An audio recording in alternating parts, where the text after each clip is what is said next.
First of all, I'd like to thank you all for coming out tonight on this frigid night for this board meeting. I'd like to call to order this board meeting for the regular board meeting of trustees tonight, Tuesday, January 2nd. And let the record reflect it is 7:41. Yeah, that's what I said, 6:41. No, I said 7:41, but it was 6:41. Happy New Year to everyone. Okay, if you all stand, we'd like to say a pledge of. Oh, okay. Before we stand, the clerk, Madam Clerk, reminded me we must call the roll. Roll call, please. Trustee Muhammad? Here. Trustee Stubbs? Here. Trustee House? Present. Trustee Denton? Present. Trustee Pearson?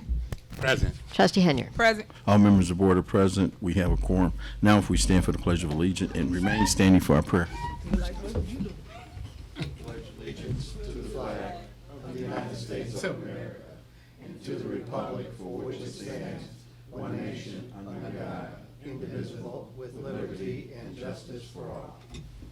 Okay, if you will remain standing, I ask that our trustee Henyard lead us in prayer tonight. Bow your heads, please.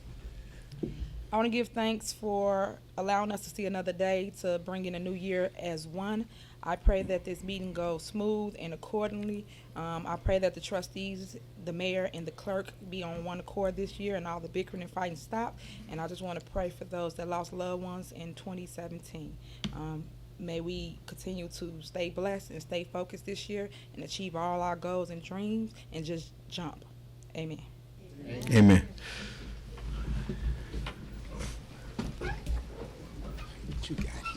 Next thing on the agenda is general announcements. Madam Clerk. Thank you, Mr. Mayor. General announcements for anyone on the board who wishes to make any announcements regarding any upcoming events that do not pertain necessarily to their committee issues, but wish to make the public aware of forthcoming events in the village. There being none this evening, okay, may I go to the village clerk report? Next thing, the village clerk report. Thank you, Mr. Mayor, and happy birthday. Thank you. At this time, I would ask for approval of the minutes. On the agenda are the minutes for the November 6th, 2017 regular board meeting, the November 15 special board meeting, the November 20 regular board meeting, the November 30 special board meeting, and the December 4th regular board meeting. And I would ask for a motion to approve either separately or together. I make a motion to approve all minutes. Second.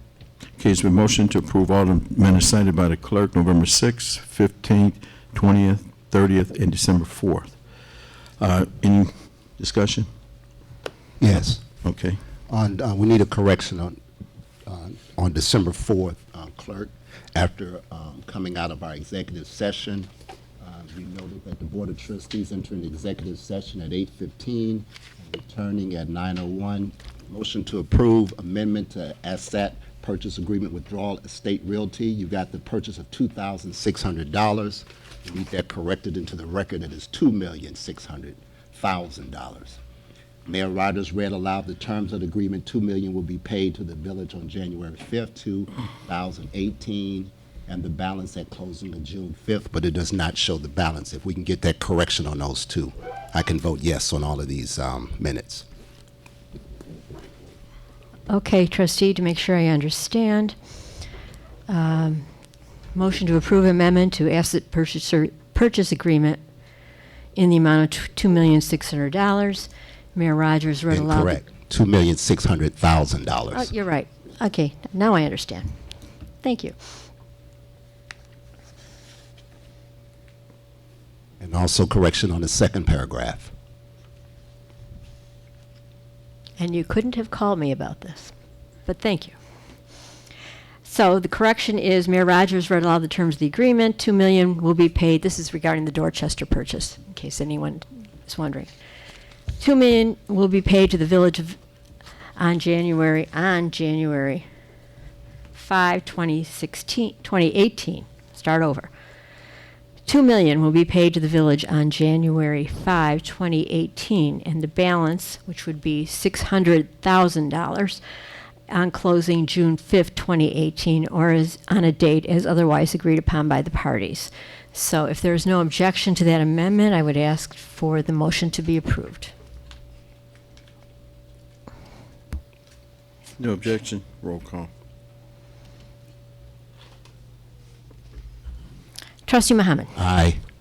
Trustee Stubbs. Aye. Trustee House. Aye. Trustee Denton. Aye. Trustee Pearson. Aye. Trustee Henry. Aye. Motion carry, all six ayes. Next thing on the agenda is communications. Nothing tonight this evening, Mayor. Okay, next thing is engineers report.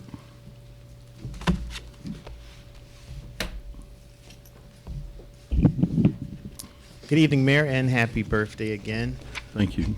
Trustees, Madam Clerk, and residents, Village of Dolton. Just 3 items in my report today, and also Happy New Year to everybody.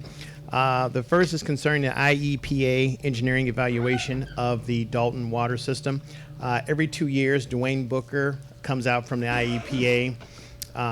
Myself, along with the certified water operator, also the public works superintendent, we walk him through the entire water system, meaning that they review our interconnections with the adjacent municipalities, they review the pump station, they review the chlorine room, they do an exterior inspection of the 2 groundwater reservoirs and also the fluted elevated steel tank that we have.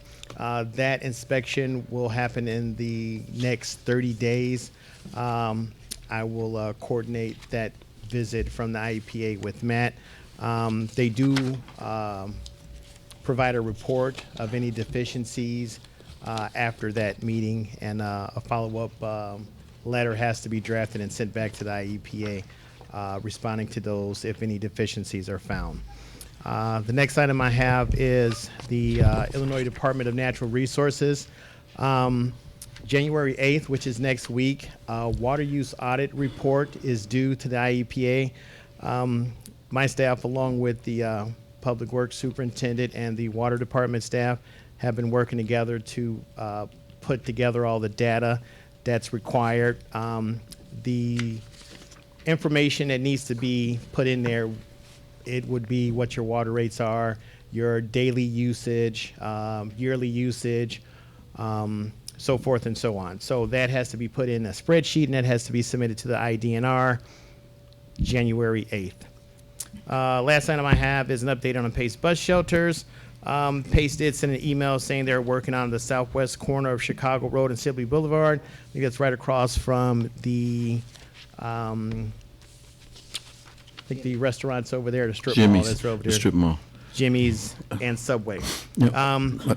Working on putting an ad shelter there. Also, they're still working on brokering an agreement on the northeast corner of Sibley Boulevard and Chicago Road, the former CVS site, on putting a bus shelter there. They'll update us on where they're at with negotiations. Yes.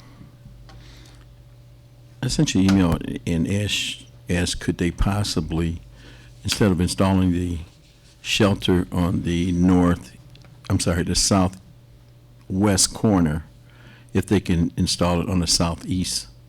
There's one that's already there. This is an additional shelter they're putting in. No, there's not one there. On the opposite corner? On the southwest corner. On the southwest corner, that's the one they're proposing.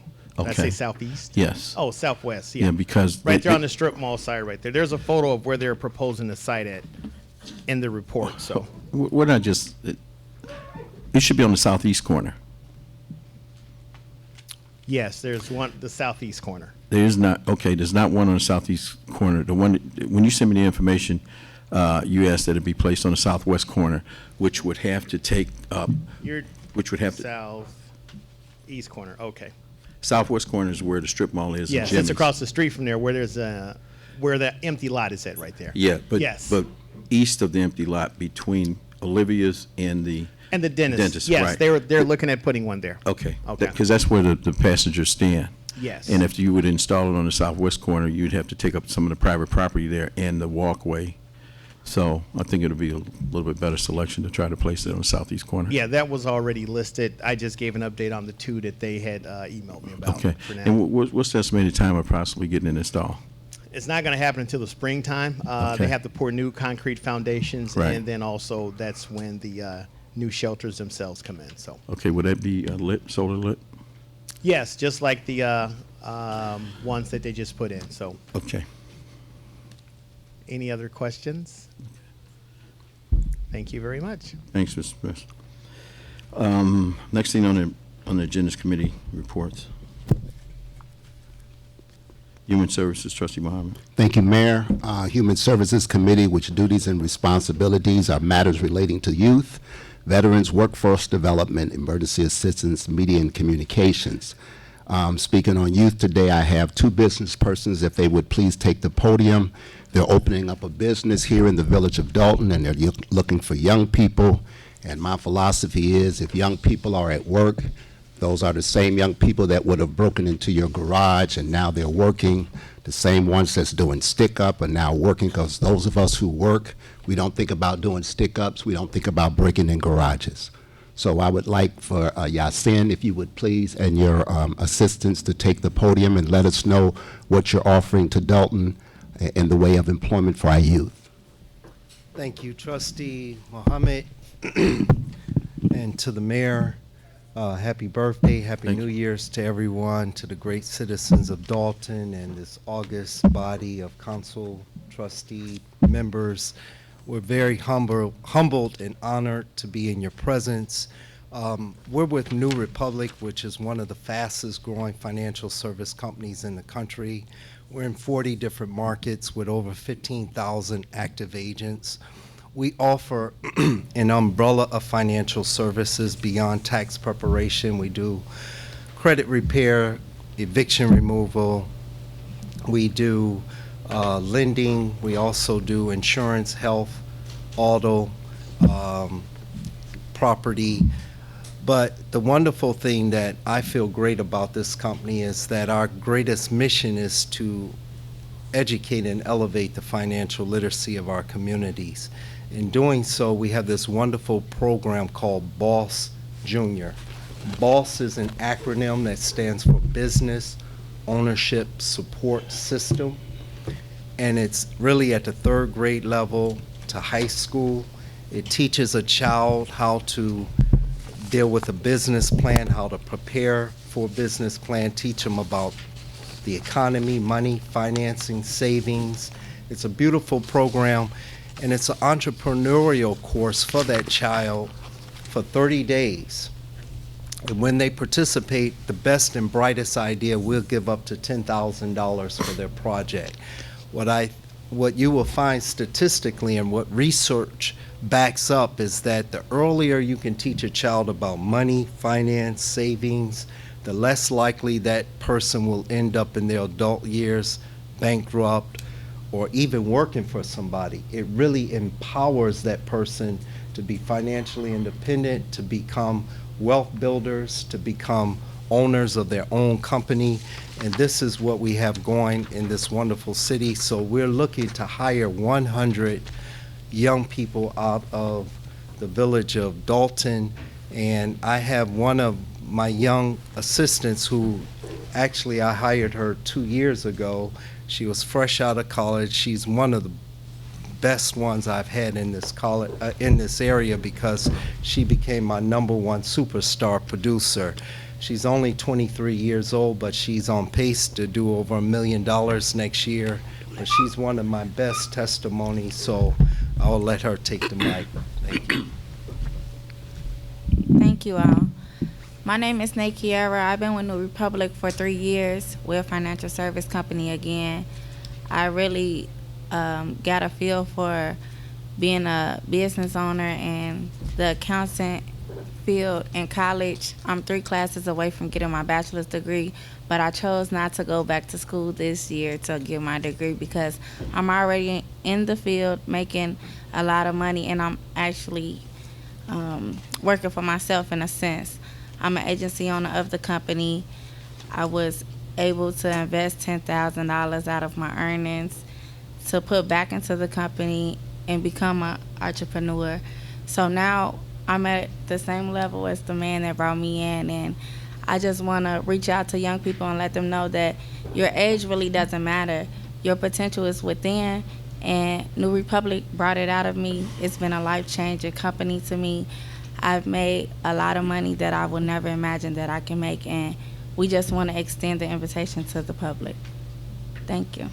If you would give us a phone number that the young people could call, and be specific, just what will those persons be trained up this month of January, and what is the phone number or website they can go to reach out to you?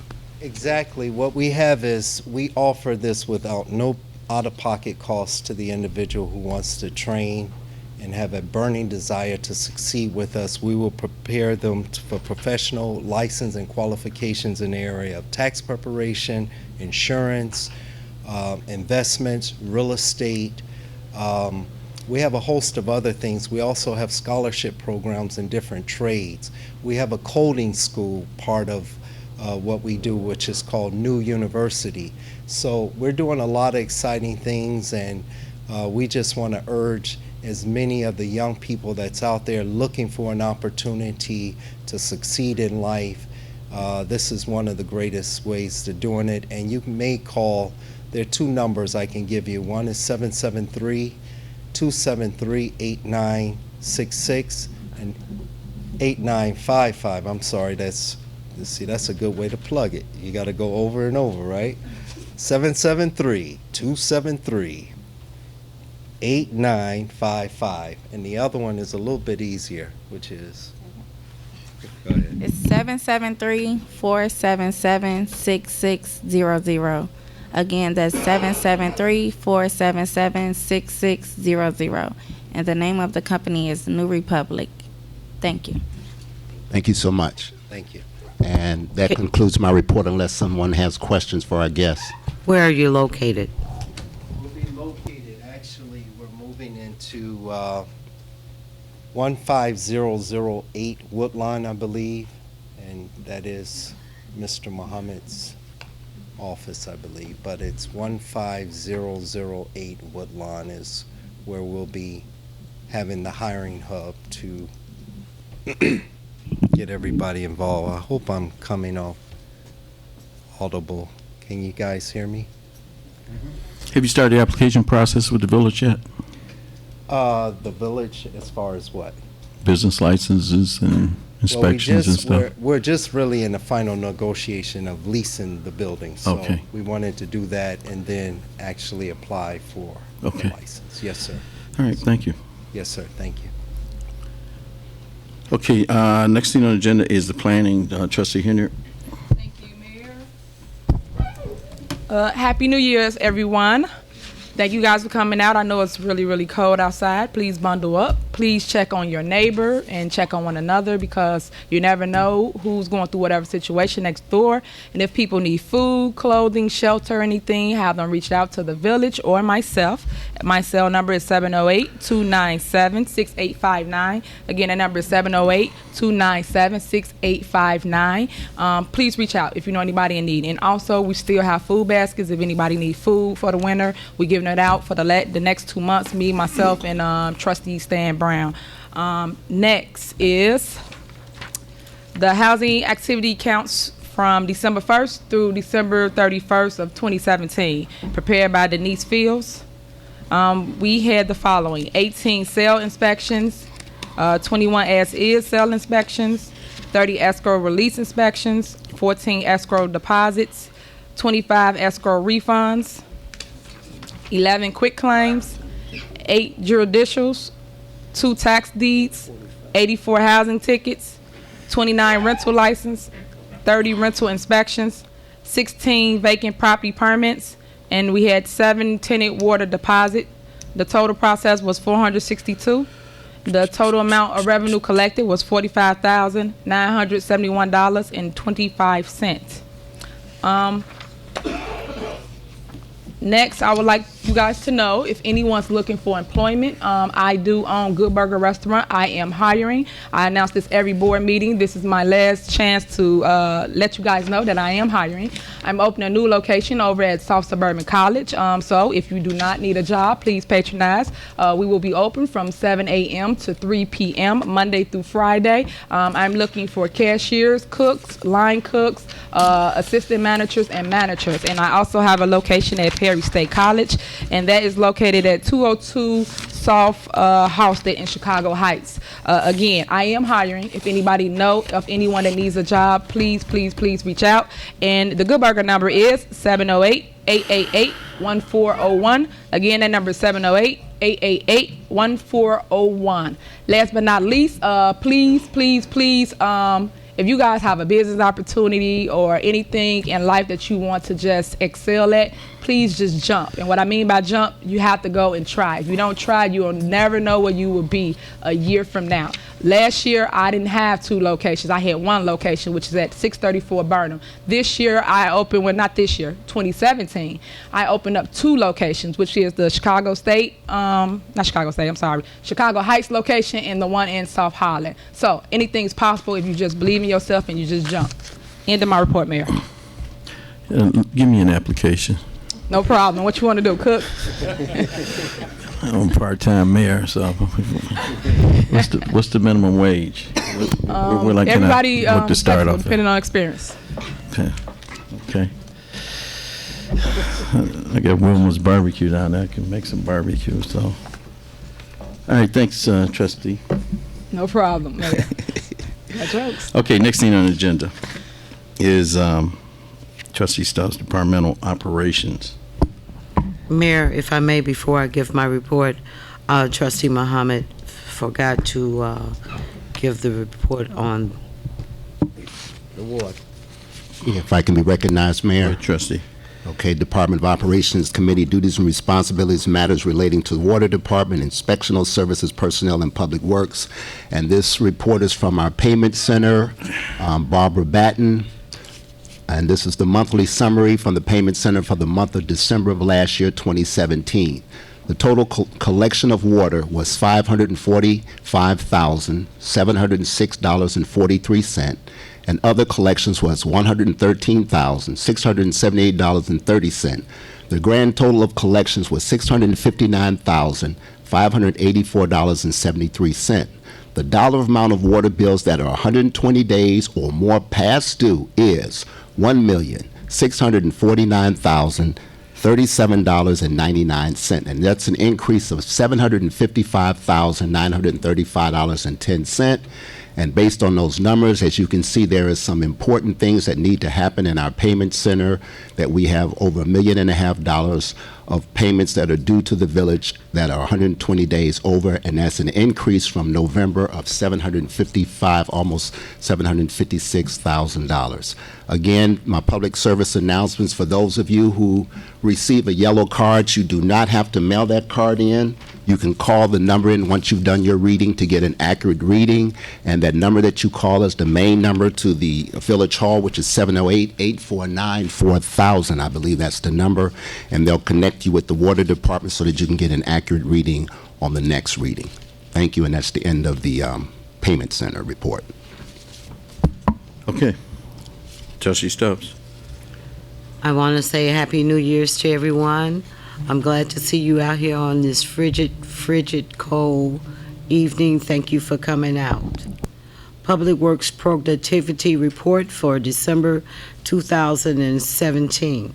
Public Works has restored one parkway after water main breaks and B-box repairs. Public Works has installed and repaired 2 street lights. Public Works has cut down 1 dead tree and trimmed 4 trees in the village.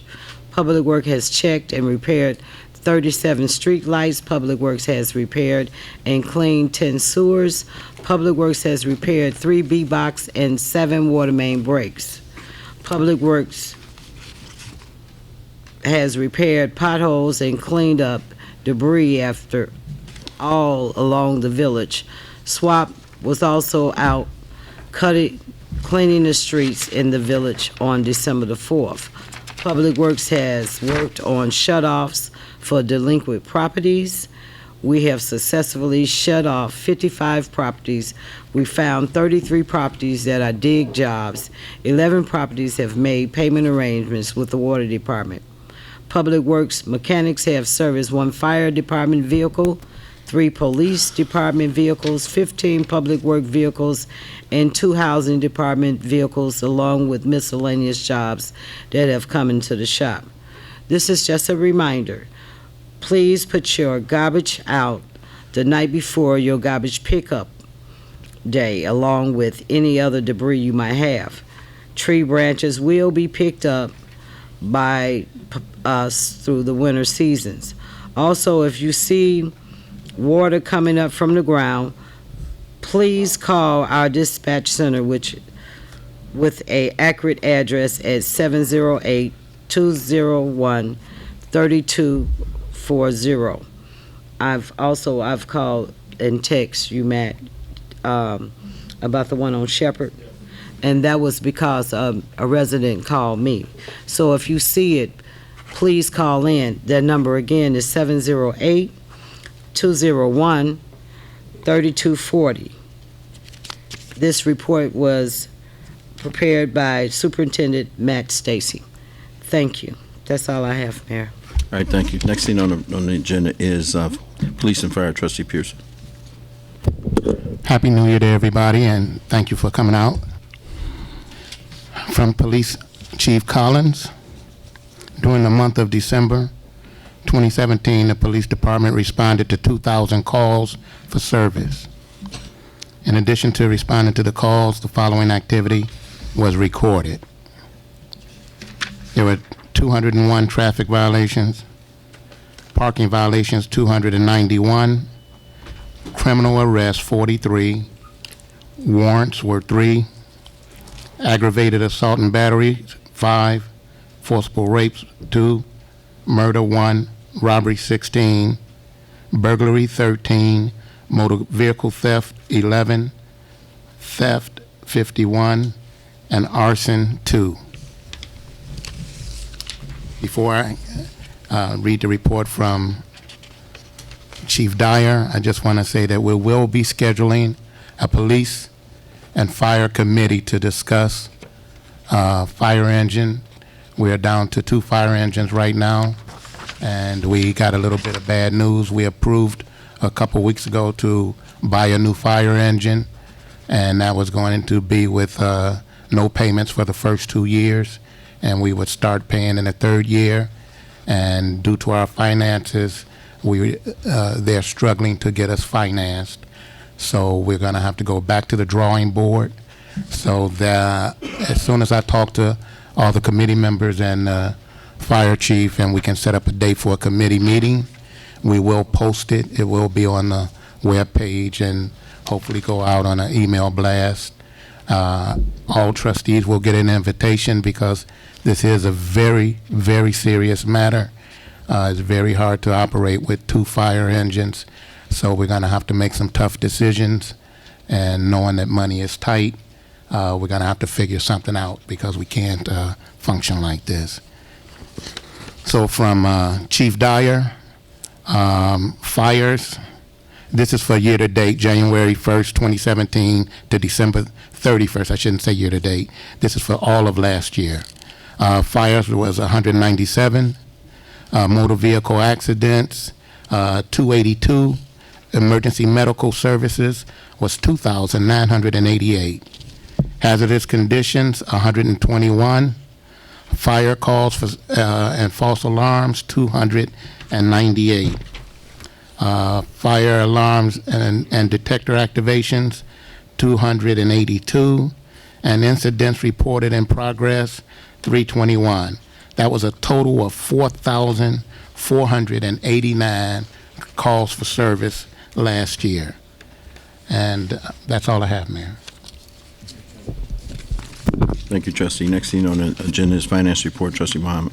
Thank you, Mayor. My finance report, which was put together by our finance manager, Ms. Yvonne Redman, and this is our report for January 2nd, 2018. The budget preparations for the upcoming fiscal year 2019 will begin the third week of this month, January. The fiscal year 2017 audit is now complete. Final bound copies will be hand-delivered later this month. The Finance Department is pleased to announce that the Village of Dolton has received its second consecutive unqualified opinion for our auditors, Lauderbeck and Amon. And I would urge all residents to come to that meeting when we go over the audits for the fiscal year 2017 for the Village of Dolton. That is the end of my finance report, Mayor. All right, thank you. Next thing is special events. Trustee Henry. Thank you, Mayor. Mayor, really, I just wanted to take a moment for the guy that lost his life at the Clark gas station. Is that okay? Yes, that's fine. I was going to mention it in my report, but Okay, well, go ahead. I can wait then. okay. All right. I don't have anything. Okay. Next thing is corporate bills. I'm sorry, I have something. I'm on that committee, Mayor. Okay. Special events. Residents, I'm inviting you all out. The trustees are giving a free Dr. Martin Luther King Jr. breakfast on Monday, January the 15th, 2018, at the Dorchester from 9 a.m. to 12 p.m. Again, that's a free Martin Luther King Jr. celebration, free breakfast. We'll have guest speakers. Everybody is invited. Please come on out and join us on January the 15th at 9 a.m. to 12 p.m. at the Dorchester, and that's located at 1515 East 154th Street. And to secure your seat, please call and make reservations at area code 708-888-0344. Don't delay. Look forward to seeing you guys there. Thank you. Okay, thank you, Trustee Stubbs. Next thing on the agenda is corporate bills. I'd like to make a motion to pay corporate payments, register number 111 of $600,631.95, with a gross payroll of $328,970.42, with Melanie Fitness Center at $11,296.63, with a gross payroll of $2,560.88, total corporate payments of $943,459.88. Can I get a second? Second. Okay, it's been motion and second to pay the corporate bills as stated by Trustee Muhammad. Any discussion on those corporate bills? Yes. Go ahead. I want to take out on page 10, what is it? The legal services for Bass for $30,000.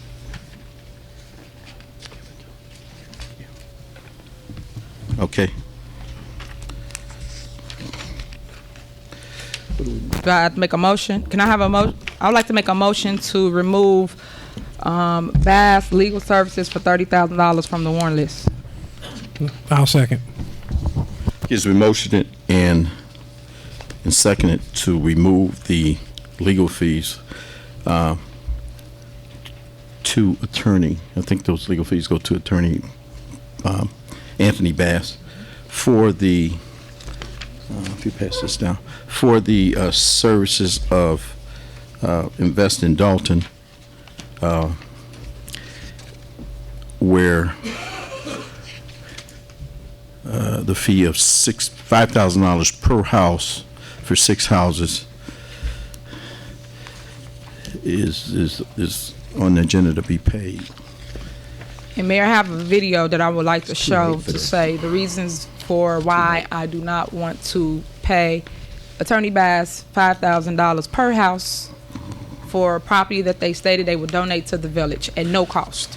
And Trustee, I've just passed out a veto in regards to Invest in Dolton, in regards to in regards to just one of the reasons for vetoing this this actual ordinance is the sum of $30,000. You heard Trustee Pearson just said we were turned down because of our financial condition in regards to the fire engine, which is a much-needed fire engine. And I just think it's inappropriate to charge this village in the processing for liens on vacant houses a sum of $5,000 per house. Now, it was mentioned earlier, in fact, that we had a number of vacant houses. I think somewhere they said between 400 and 600 houses, and they wanted this attorney to represent us on this matter. Well, 100 houses, if $5,000 apiece, do the math. $500,000. There's no way that this village can afford that. And the attorney, and he's not here today, but the attorney had mentioned the fact at one of the meetings, committee meetings, that it cost him $2,500 to process the liens for these houses.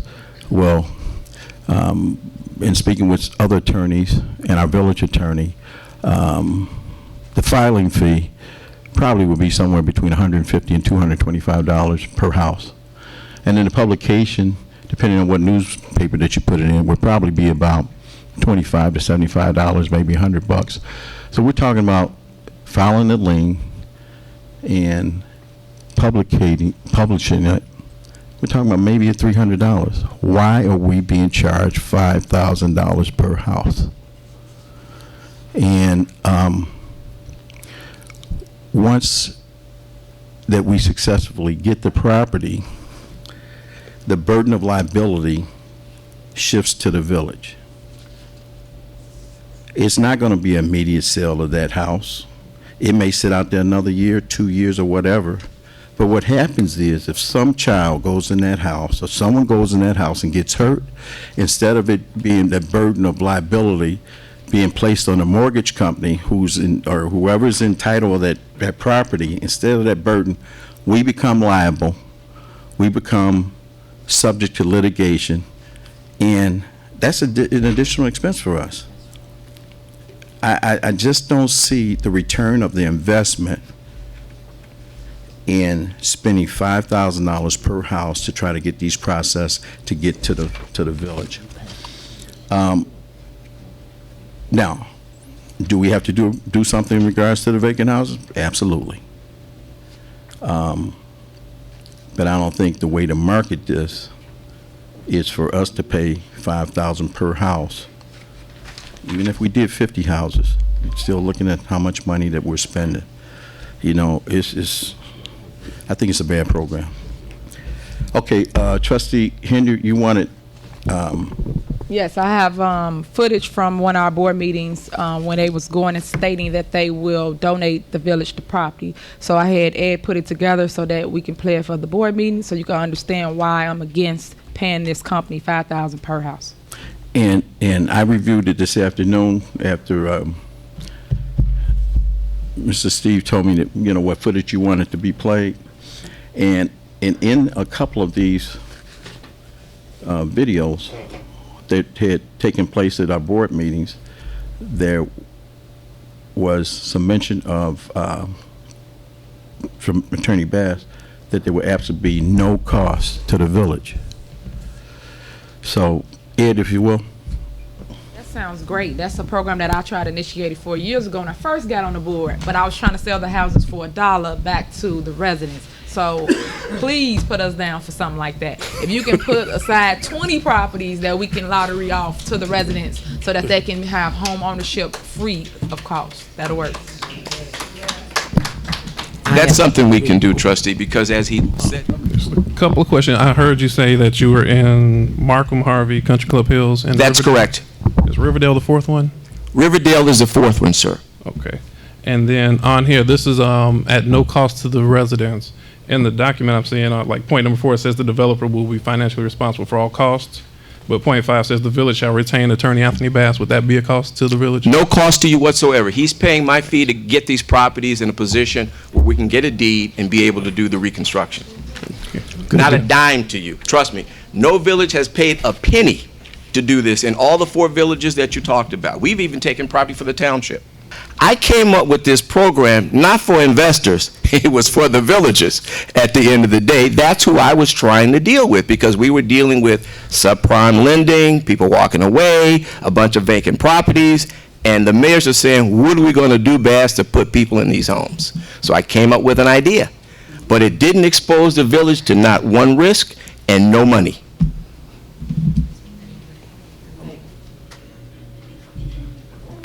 So I'm concerned about the expense that it would cost this village to have this gentleman represent us on each of these houses, and actually for us to take possession of these houses and expose us to all type of liability. So there you have it. Mayor, may I be recognized? Yes. The houses that they were speaking of at that particular time, they were talking about BP Capital, and that was the 19 houses where BP Capital put up their own funds where it wouldn't cost us anything to the village. And because you only saw a portion of that and didn't get an opportunity to see the whole video because it was edited, then that part wasn't stated.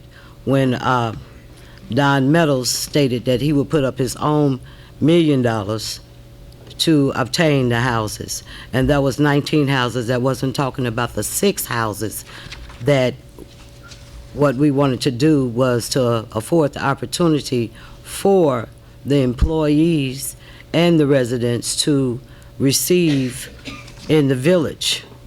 Those were 2 totally different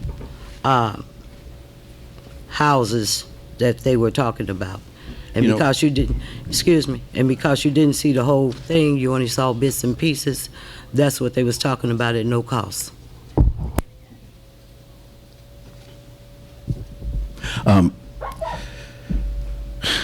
You know, Trustee, there may be some confusion where that program may have not intersected with this one. And if that's the case, I still am going to veto this for 2 reasons. For the cost of the preparation to process these houses, I just think it's way out of line. Secondly, it was mentioned in this program that the residents could buy these houses for $5,000. And then, when the committee meeting was held, it was passed out, some instruction sheet was passed out and stated that the potential purchaser had to qualify, be at least qualified for $40,000. So I think there was some misleading information that got people to come here thinking that they can actually purchase a house for $5,000, but when the explanation was given, they had to qualify for $40,000. So just taking a look at that, and if we continue to allow Attorney Bass to represent us at $5,000 per house, you know, there wasn't many people here at that meeting that was eligible to qualify for $40,000. So I think it was misleading. So if that's the case, then once we're charged for the processing of this house, once we take title to this house, then we're responsible for maintenance, we're responsible for securement, we're responsible for any type of liability that occurs on that property. And when you talk about multiple properties, say he processes 40 houses for us or 50 houses for us, that means that we're liable for those 50 houses when it comes to securement and liability. And I think that type of exposure to this village is not the place where we want to be and be subjected to litigation in case of an incident that happens at those properties. And at that time, the attorney has processed it, and he's made his money, he's gone. He's gone. And I just think it leaves us to too much exposure and too much expense at our financial condition right now. If I may, Mayor, and I really don't want to go back and forth, it's your birthday. We were talking about 6 houses when that's what we started off with. That's what we looked at.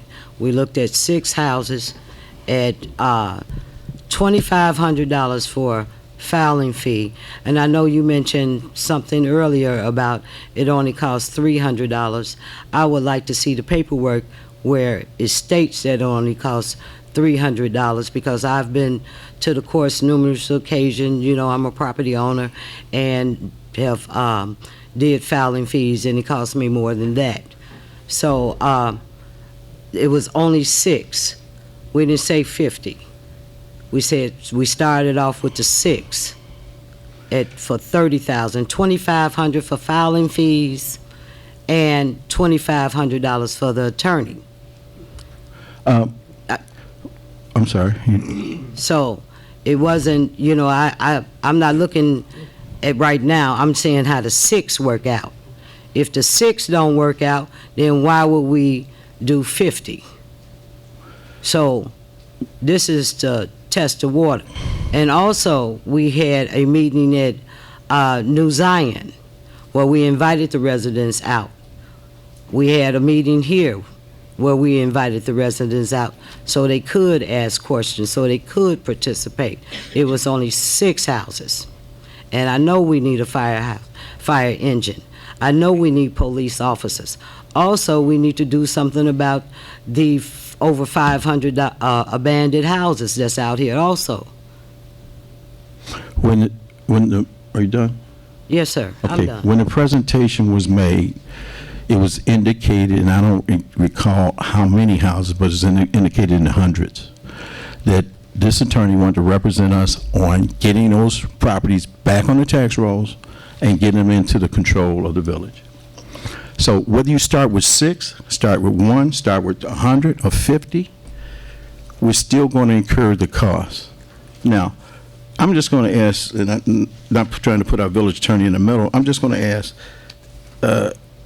Mr. Murphy, are you familiar with a $2,500 filing fee to take possession of a house on the lien? No. Okay. In what area do you think the filing fees start, highest amount they can go, and with cost of publication? Well, they're only in the hundreds, not anywhere near that number. And, you know, I think the point is, I think one of the things you started to mention, Mayor, was 2018 is different than 2010. I think everybody's aware of the fact that the private market is stepping in, picking up these properties and getting them out to market.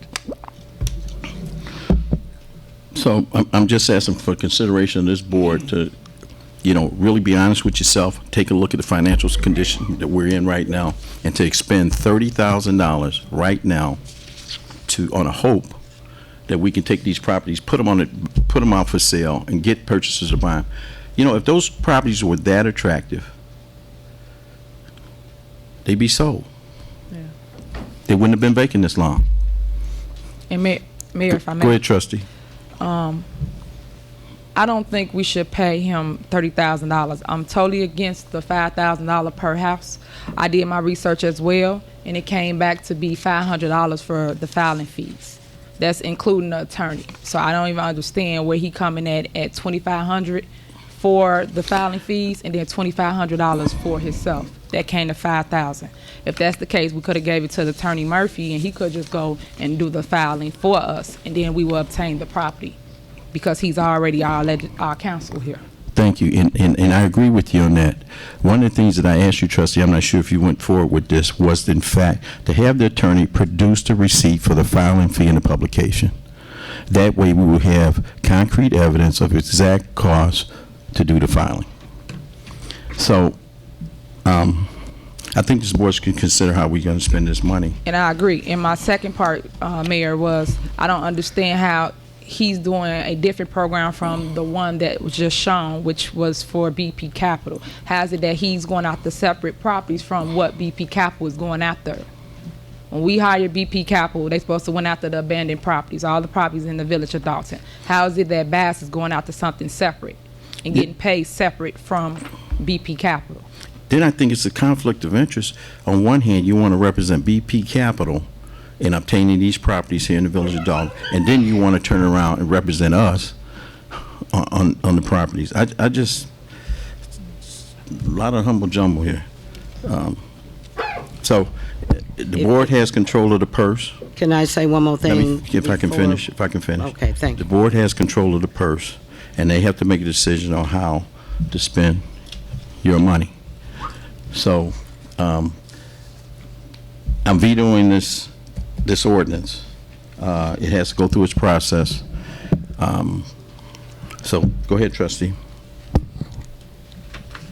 It was explained at several meetings that he sent out publications. If that was your abandoned, if you owned that house, you lost that house. Not only did he send publications to the lender, he also sent publication to the homeowner at that particular time. If the homeowner did not answer within a certain amount of time, he had to resubmit that information and resend it. And each time he's rescinded, it costs money to resend it. That's just like as if I went to eviction and I went to the sheriff's department to evict a tenant. If the sheriff could not serve that tenant in a certain period of time, I had to go back and pay another fee to get him or her served again. Also, if I want to get a special process server, it costs money. I had to go back and pay another fee. So the publications cost money to file because he had to give them ample notice in order to obtain the houses, whether it was from a lender, a homeowner. So let's be clear on that. It costs more than $500, and that to file and to make numerous of attempts on these pieces of property.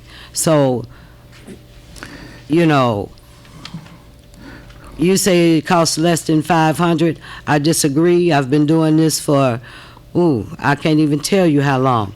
Going to, and I know eviction court is different from that, but each time that you go to see the sheriff or you go to see the clerk, you have to pay.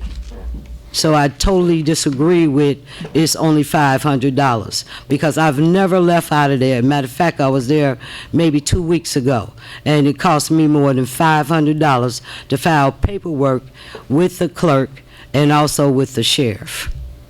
You mentioned two things. You mentioned the fact that evictions are different, and you're exactly right. All evictions aren't like all evictions. Some are simpler than others. You get people that will agree, okay, fine, once you put the pressure on, they leave. Some people have to be physically evicted. We're not talking about evictions. We're talking about filing fees for possession of these abandoned houses. And, you know, the attorney mentioned the fact that, well, of course, there may be some litigation, but not on all the houses if there any litigation. And by the time these houses have been vacant so long, the litigation process is practically all over. They went through the foreclosure process. They've been evicted, or they've been willing to leave, or they walked away from their mortgage. That litigation part is practically done. I just don't see why we should be paying $5,000 per house. Not only that, Trustee Henry brought up a perfect example, a perfect point. We already have a village attorney that we have employed. If we wanted to go further to do anything in furtherance of these vacant houses, all we have to do is give it to the village attorney. He can start the process. And certainly it wouldn't be $5,000 a house. So I think this board needs to reconsider how we spend this money, spend the taxpayers' money. Any further discussion? Mayor, a question came up regarding the veto. Yeah. So the board is clear. The ordinance was adopted on November 30th. Under the law, the mayor's time to veto is at the next regular meeting occurring not less than 5 days after the ordinance was passed. Obviously, the December 4 meeting was only 4 days after that ordinance passed. This is the one and only opportunity that the mayor has to veto the ordinance, which of course is his right, and he just exercised that right. So any expenditures that were made to date were made at risk and were not made in accordance with a valid ordinance. They jumped the gun.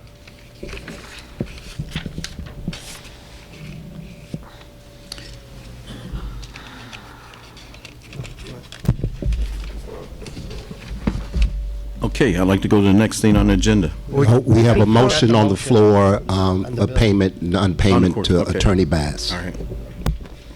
We have a motion on the floor to approve the corporate bills in total. Trustee Henyard, with second by Trustee House, asked for that to be amended to remove the payment to Attorney Bass Grasso for legal services in the amount of $30,000.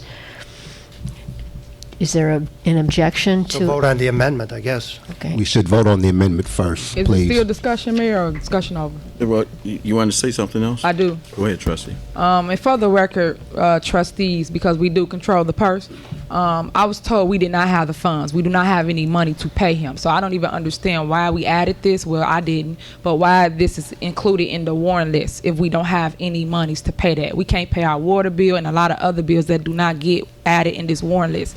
So therefore, I would definitely be saying no to paying this $30,000 out. Before you vote, this is on the amendment. So yes on the amendment means not to pay Bass. So Trustee Henyard, if you are against the payment, you vote yes on the amendment. All right. On the motion to amend the corporate bills to remove payment to Attorney Bass in the amount of $30,000, motion by Trustee Henyard, second by Trustee House. Trustee Muhammad. No. Trustee Stubbs. No.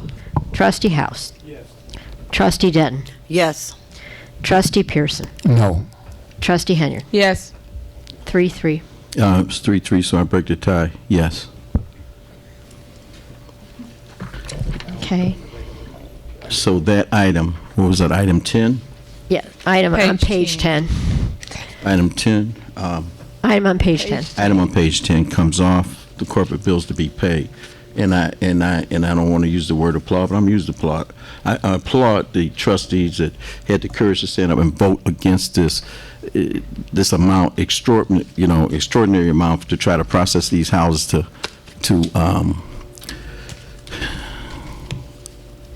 for the village to take over.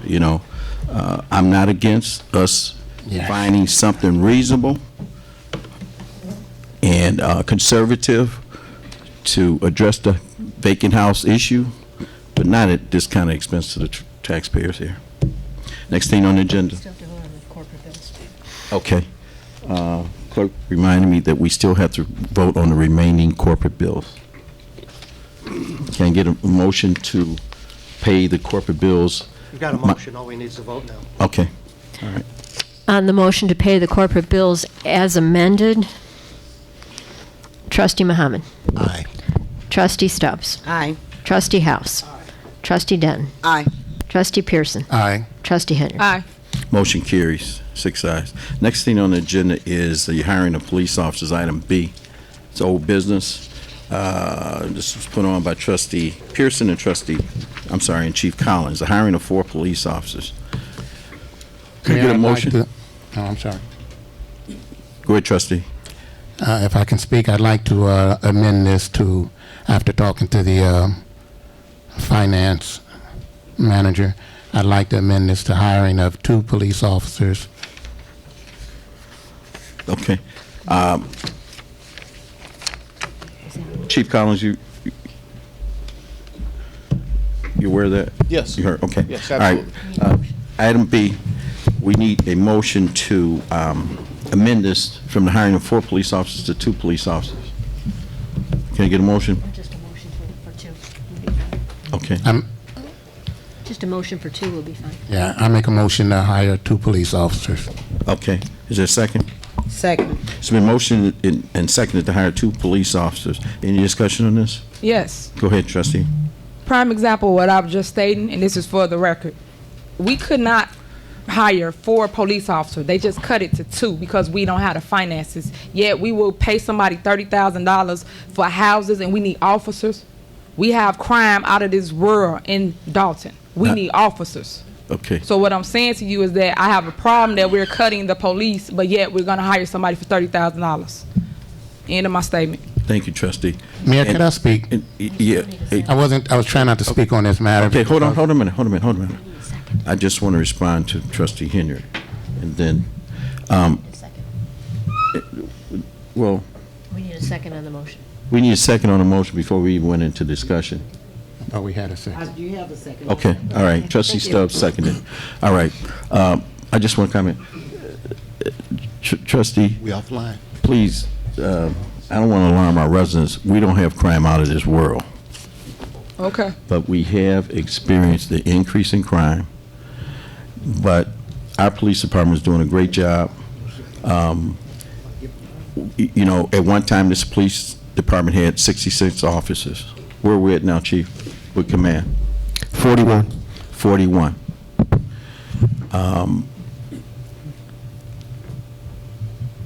So, you know, we have to make our community safe.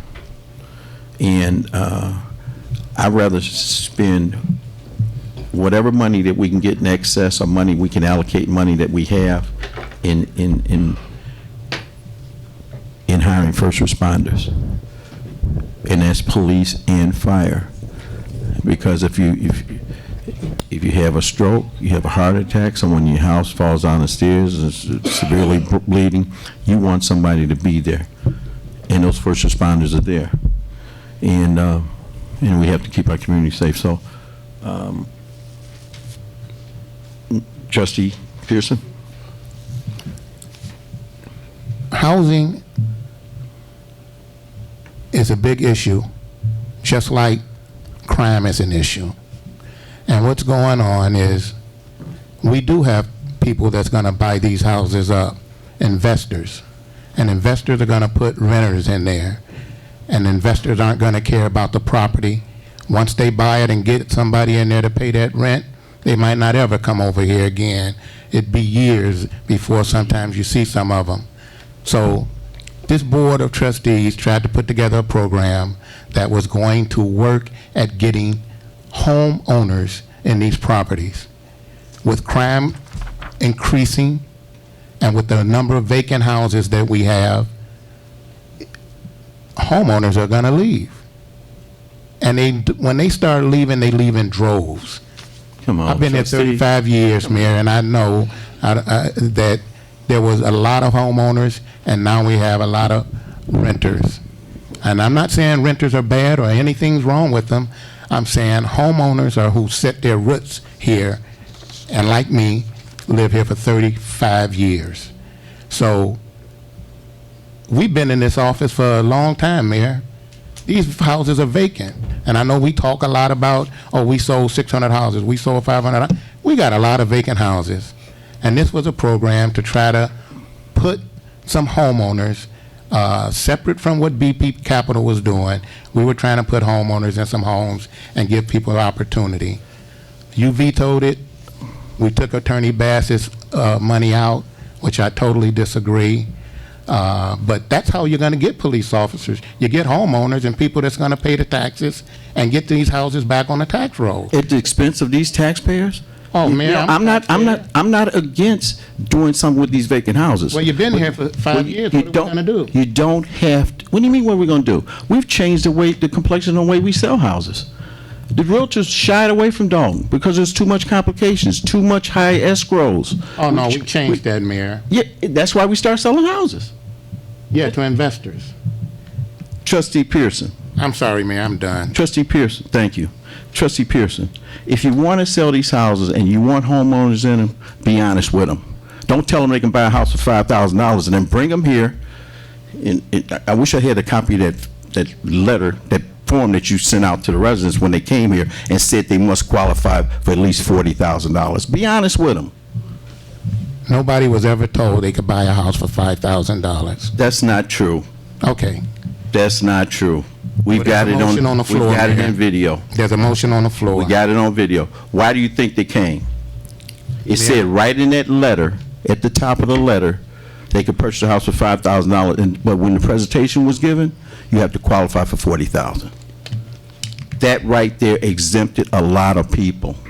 So if you're going to put a program in place, be honest with the residents. Point of order, Mayor. We Don't have a tell me motion point and a of order. second on the floor, sir. Don't tell me point of order. You got what you wanted to say out, And then when I want to say what I want to say to get out, then you want point of order. No, we're beating the dead horse, Mayor. We've been on the housing issue for about a half an hour. We were done with it and you brought it back. Because people continue to talk about it. Yeah. Okay, I'm just saying, you know, you can't, whether they're residents or investors. Let's hire the police. And I'd rather have residents, don't get me wrong. But one of your primary reasons that you came with this program was to say to get the properties back on the tax rolls. Back on the tax rolls. And investors, even if the investors buy them, and I'd rather have, like I said, residents, because sometimes when investors, they put people in them, and people sometimes move every 2 to 3 years. So if a person like yourself or someone else that's been here for 22 years, 25 years, 35 years, they wind up with a new neighbor probably every 2 to 3 years. That's not what I want. But a resident like yourself or someone else that's been here for 22, 20 years, they don't want that house next door to them vacant. They don't want that house next door to them selling for $5,000, to be honest with you. Because what happens to the comps on their house? And the house across the street, and the house next door, and they've been here for 25 years, and they paid $150,000 for the house, but the house next door sells for $5,000. So now you want to get a refinance, or you want to sell your house. You know, Mr. Pearson, guess what? You can't sell your house for $125,000 or $140,000 because the one across the street that was vacant sold for $5,000, the one next door to you sold for $5,000, and the three down the street sold for $5,000. So guess where your comp is? Your comp is down at $60,000 or $58,000. That's what you're gonna get for your house, Mr. Pearson, after you bought it for $150,000. So there's a downside to selling houses for $5,000 too.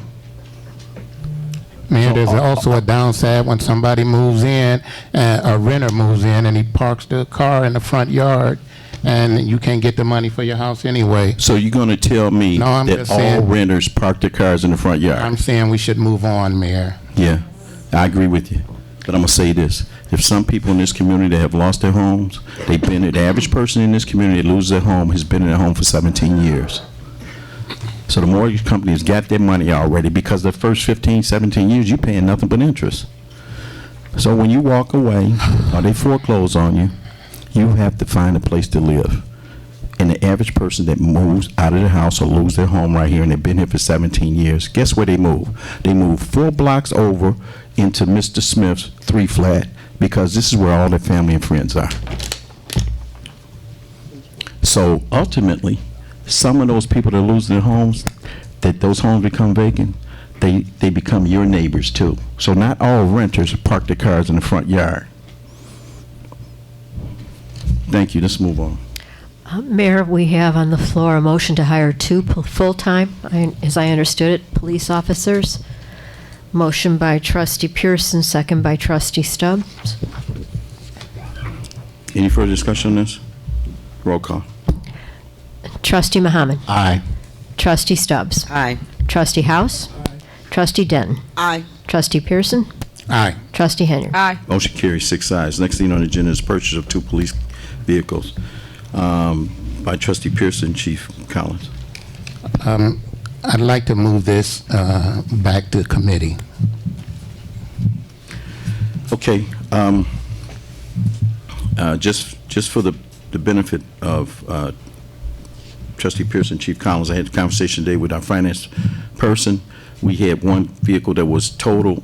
We've received a check for $25,000 from the insurance company. If you want, Chief, if you want this vehicle to continue to be a police K-9 unit, there's an additional cost between $8,000 and $10,000 to outfit it for that purpose.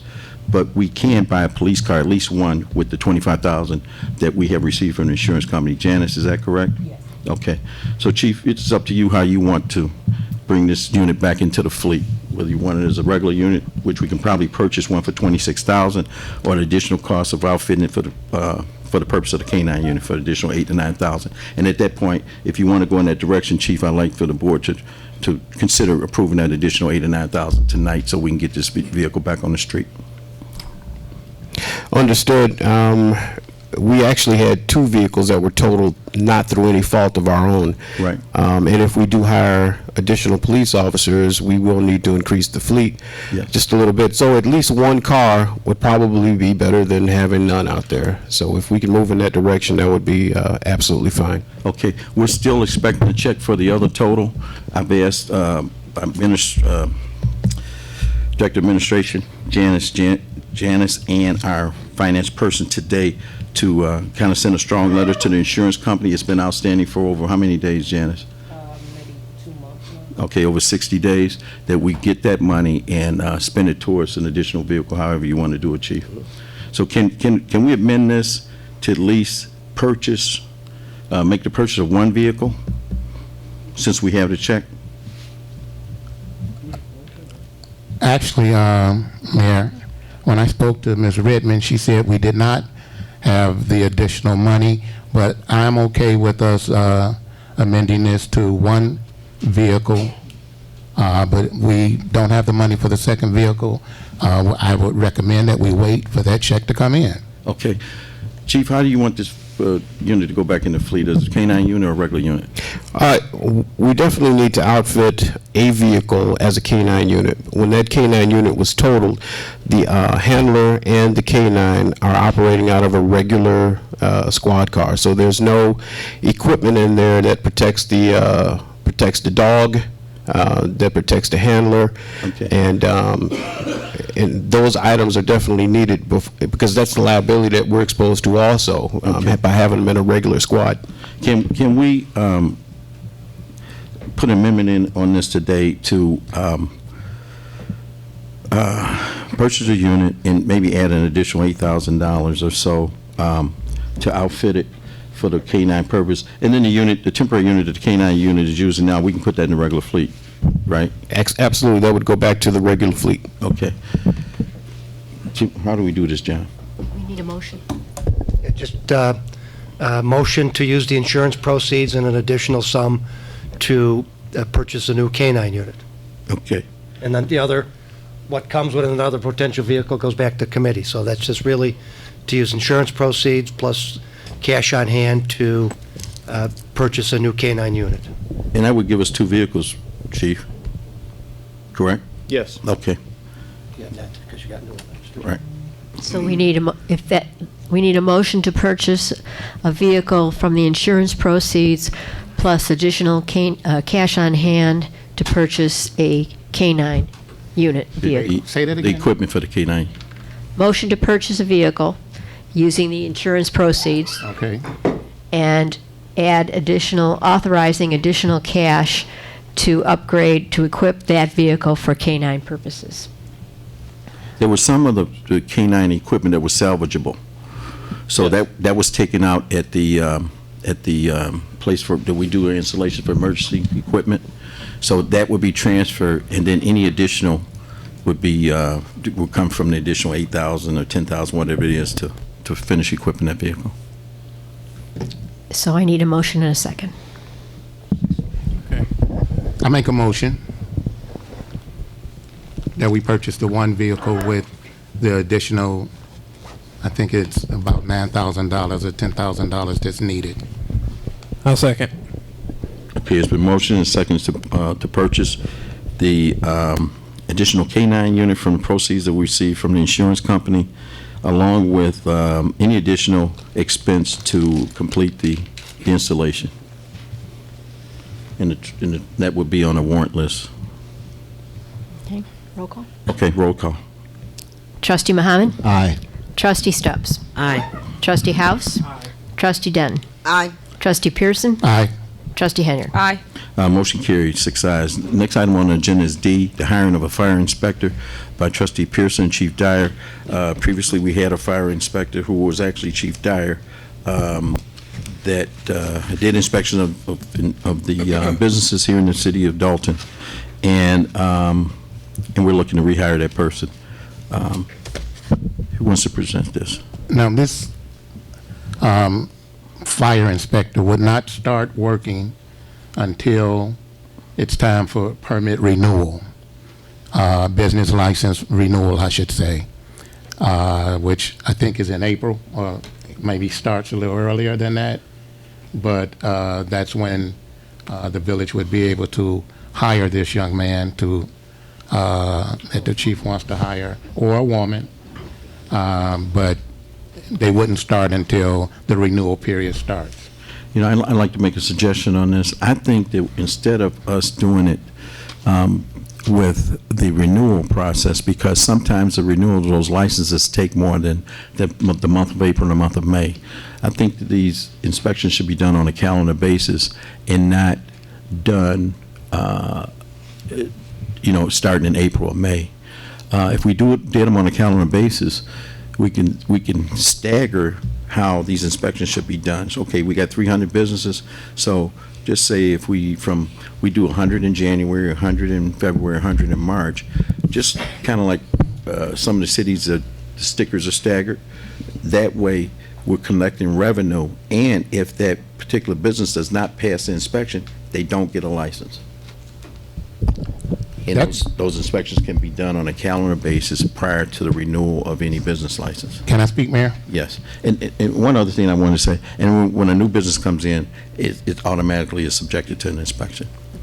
The only thing I'm trying to accomplish is the inspector is hired when there is inspections. It will have inspections throughout the year. I'm okay with it, but the fire inspector there's a charge of $100 for each inspection, and the fire inspector will get 50% of that, and the village will get 50%.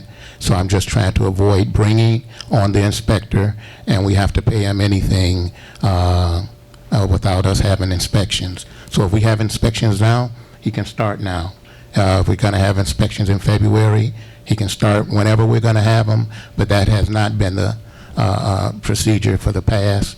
It was always the inspections were done, I thought, at the time, people were applying for licenses. So whatever the inspections are required, as long as he's going out to do an inspection, that the village will receive money for that inspection. It doesn't matter to me. Well, you have to remember, there were no inspections. You know, when Chief Dyer was going in as a fire inspector, so many businesses said, "What you doing here? I've been here 20 years, there's never been an inspection." So one of the things in getting these inspections done, however the board has appropriated for the inspector to be paid, is that it will bring revenue. And the other thing is that we need to look at our fee structure for licensing, for inspections, because when you look at other towns and they have these inspections, they do business licenses, we're way below the standard. And I think not just for fire safety, and when these firefighters have to go in these buildings when the building's on fire, they know exactly where everything is, where the flammables are, where the escape hatches are, whatever the case may be. They know, and that's the purpose of these inspections. It's a safety factor. So even if we start January, we start generating revenue from that point, and we start generating safety for the fire department. Go ahead, trustee. This question for the chief. Chief, who does the inspections now? No one. No one does them at all? No. Since when? Do you know? Since I became the chief. What's that, like a couple months? October 2nd. Thank you. And then the next question is, how are the inspections done? Or when you was doing them, what did you do exactly? What am I looking for? Or? No, like, was it... So we have about 300 or so businesses in the village. I would break it down over the 12 months from, like Trustee Pearson said, we had started a program as where when they apply for their business license, they would have to pay the fee up front. But then it was changed the following year, and on our inspection sheets, once I get done with my inspection, I have them sign it, and I let them know that they have to report to the village to pay it. But it's almost like chasing money that way. So we're going to go back to the old way, where when they first file for their business license, they'll have to pay that $100 up front, and we won't be chasing them for their $100. Okay, so you do this annually? Is that how it was going from May to May? That's how it was going. But we haven't been, we're not caught up right now. even if we don't collect any money, it's a safety factor, meaning if something happens in one of these businesses and they come out and the inspector or the insurance inspector comes out and says, when was the last time it was inspected? And they say, oh, well, we haven't had an inspection in over a year, then that's the village's liability. We have state and local laws that we have to keep up with. So when they do renewal, do you do it again too, or this just for It's first time? every year. It's every year. So it's annually. They Yes. have to pay $100 fee. Yes. Okay. Chief, Thanks. whatever way you want to do it, I thought it'd be simpler to do it on a calendar year basis, and we can start the inspections right away. If you're looking to wait till April, because sometimes, and we've been very lenient on this, and we have to get a little bit tougher.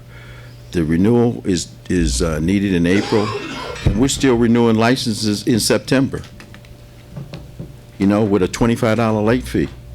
So, nobody does it that way. In 30 days, your license is not renewal, you pay double. So realistically, a part-time fire inspector, how could he get 300 inspections done in a year? Could he get 300 done in how In a so? year. In a year? Yeah. Yeah, he can do it in a year. Okay. I did it in a year. 4 months, probably not. But we still need them done. So Yeah. So however you feel, they can be done. I liked what Trustee Pearson says. When they renew their license, they pay their fee. But we're behind right now, so we need to hire someone just to catch us up. So, and we can still charge them. I mean, but they're getting caught up from 2017. Exactly. So in May of 2018, They have to renew. They do another one. Yes, sir. So we're charging 200 this year instead of 100 If that's what you want to do. for the ones that you didn't expect. Sounds good. Yeah. No, I'm just saying. I mean, I just know that in case something happens at a business, if their extinguishers aren't up to date, if their exit lights aren't lit, and things like that, I'm with you. I agree with we you. can't say that. Well, we're waiting till April to do our inspections. We have to get them done. Right. I'm with you. And if I have to, I'll help too. I guess to try to catch up. Okay. Anything for the However village. you want to figure it out, and whenever you want to start, we'll take your recommendation. So I got a question, Mayor. Go ahead. Before we hired Chief, who was doing the inspections? Before we Nobody. hired the chief? Nobody? No one. No one that I know of. Okay, because I was just wondering, the firemen that's there, do we not delegate or give other responsibility to people that can go do the inspections? Well, we have a minimum staffing of 4 firemen a day, and we only have 20 firefighters total. So we don't have the manpower to do that. And we have guys sick, vacation, and other things like that. So Okay, we don't have just the a manpower. suggestion, because I'm trying Right. to save money. I understand. So delegate sometimes. Yeah. But, okay, And then if we did have someone, then we would just be paying them overtime, which would probably be more than what we would pay the inspector. Yeah. And then we need to look at, and probably real soon, before these inspections start, take a look at some of our surrounding communities and what they charge for fire inspections.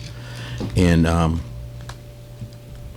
we can increase our revenue also while providing safety for the firefighters. And along with the inspections, we will be doing pump inspections too, because just because a business has a pump doesn't mean it works. So he'll be standing by for pump inspections. He'll be going along with the firefighters to school drills and things of that nature too. So it's just not about inspections. He'll be doing a little bit more than that.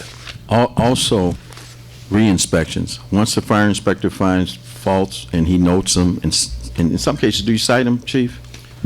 Yes. Okay. Well, I don't cite them. What happens is, say if I come in and the extinguisher's out of date, I'll give them a 30-day notice that I'll be back. And if it's out of date again, then they start getting a charge for that. And that charge could be up to $100. I mean, if I keep coming back, if I have to come back a third time or fourth time, they keep on getting charged until they get that In problem compliance. fixed. Exactly. Okay. And All right. we just have to have someone to keep up with the billing in that case. Right. Okay, Chief, thanks. Any further discussion? We need a motion, Mr. Mayor, in a second. Okay. I make a motion that we hire the inspector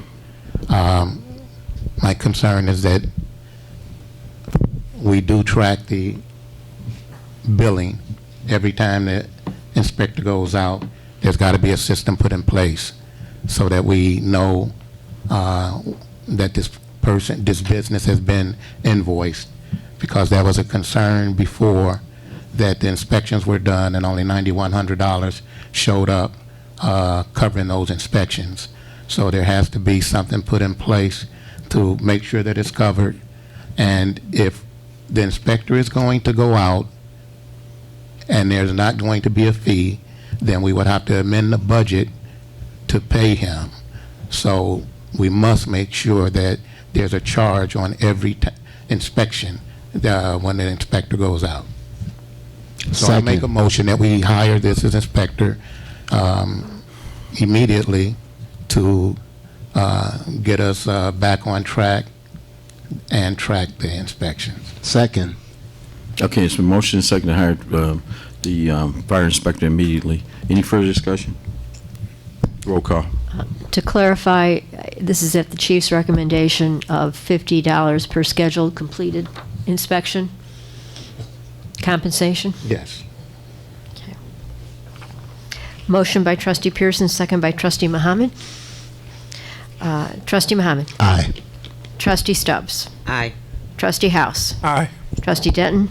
Aye. Trustee Pearson. Aye. Trustee Henyard. Aye. Six ayes, motion carries. Next thing on the agenda is the purchase of a vehicle for fire chief.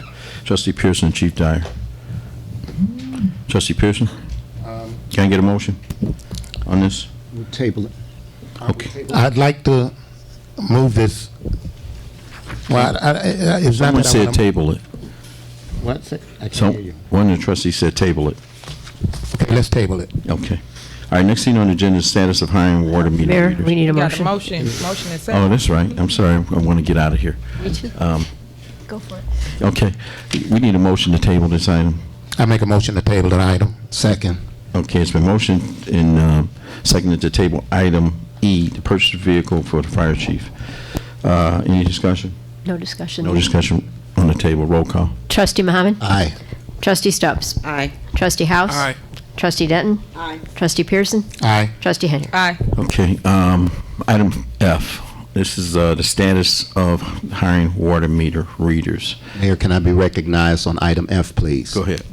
Yes, Mayor, the board approved the hiring of 2 water meter readers last year. I followed up in multiple requests asking what is the status of us hiring these 2 water meter readers, which would be part-time meter readers that would use their own vehicles. And I talked to Ms. Blacher, and she told me she was waiting on the trustees to approve some transmission for a vehicle for the water meter readers. But as we stated, and I believe you were there also, that they would be hired using their own vehicles. So it should be no holdup, because as I stated in my report from the payment center, that we have over $1,649,000 outstanding because we need more water meter readers. She said there may be 1 that hired. Can you, Mayor, update us? What is the status of those 2 water meter readers being hired? Well, first of all, I don't recall hiring.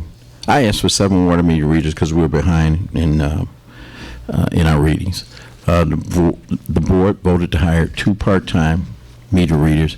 I don't recall the part about them using their own vehicle. So as of today, we have hired 1 water meter reader, and he's in training, and we have located a car for him to use. Okay.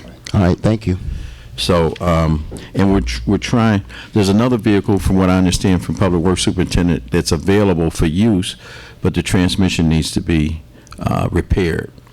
So, we're going to try to get an estimate on the repair of that transmission and try to, of course, hire another water meter reader. I don't think it's a good decision to put a part-time helper or employee in their own vehicle to read meters. I think we have to constantly make sure that their insurance is in place.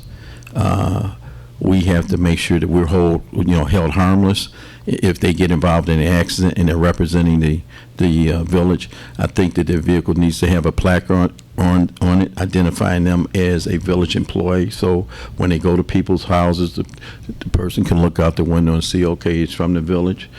Not saying that wouldn't cause any type of abuse or anything, but I think it puts us in a different category when we put a person in their own vehicle in. Not to prolong this, Mayor, but again, we approved this, and we also stated they would use their own vehicles as long as they were insured, and we can have the attorney check out any liability. The problem is that this has been out for months. We need these water meter readers hired. We approved that they should use their own vehicles. That legal issue can be discussed with our attorney, but to expedite this, that's fine with me that you hired one. We wanted two, but if we got one, let's move on and let's get that one on board so we can get these meters read to collect this over almost $2 million outstanding. Well, not to go back and forth with you, but I suggest us hiring water meter readers in August and September, and to train them when it was warm instead of trying to train them in this type of weather. The board didn't approve that, and I'm not going to say any further. We're going to continue to try to hire a water meter reader and move forward on this. Okay, next thing on the agenda is status of hiring a village administrator. Can I be recognized on item G, Mayor? Go ahead. Again, we're trying to find out what is the status of hiring a village administrator. The Human Resources person said all applications have been sent to you, and the trustees have not been apprised of any hiring or any applications. Can you update the trustees and the village residents themselves? What is the status of us hiring a village administrator? Okay, the status is this.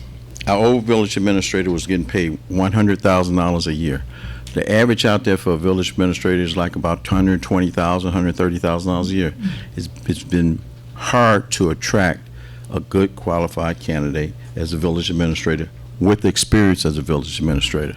Now, I do have all the applications. I've reviewed most of the applications, not all of them, and I'll continue to go forward with that. But it's my appointment, and I haven't seen anybody yet that I wanted to fulfill that spot right now. One last point, Mayor. Nobody is challenging your appointment, but as the ordinance states, it's with the advice and consent of the board. And I think that the board should be apprised of what the status is of the hiring of the village administrator. We're very well aware of what the applications, qualifications should be, because we saw the ad that we pushed to get published. We would just like to know what the status is. Are we close to seeing anyone, so that we too can look at the applications of the newly hired village administrator for the future? Okay, I just gave you the status. So the next thing on the agenda Mayor. is legislative council. Go ahead, I trustee. just had one question. Go ahead. Somebody did reach out to me. Are you looking for a part-time administrator, or just they need to be full-time? What I want to do is go over the duties of administrator. One thing that I'd like to have our administrator is to have at least some business experience and some grant writing experience. I don't think the job of the village administrator is totally a full-time job. And if we can get somebody that has those qualities and can demonstrate those qualities, I think, when we talk about salaries too, that's what I like to look in. Okay, yeah, because they said they for willing an applicant.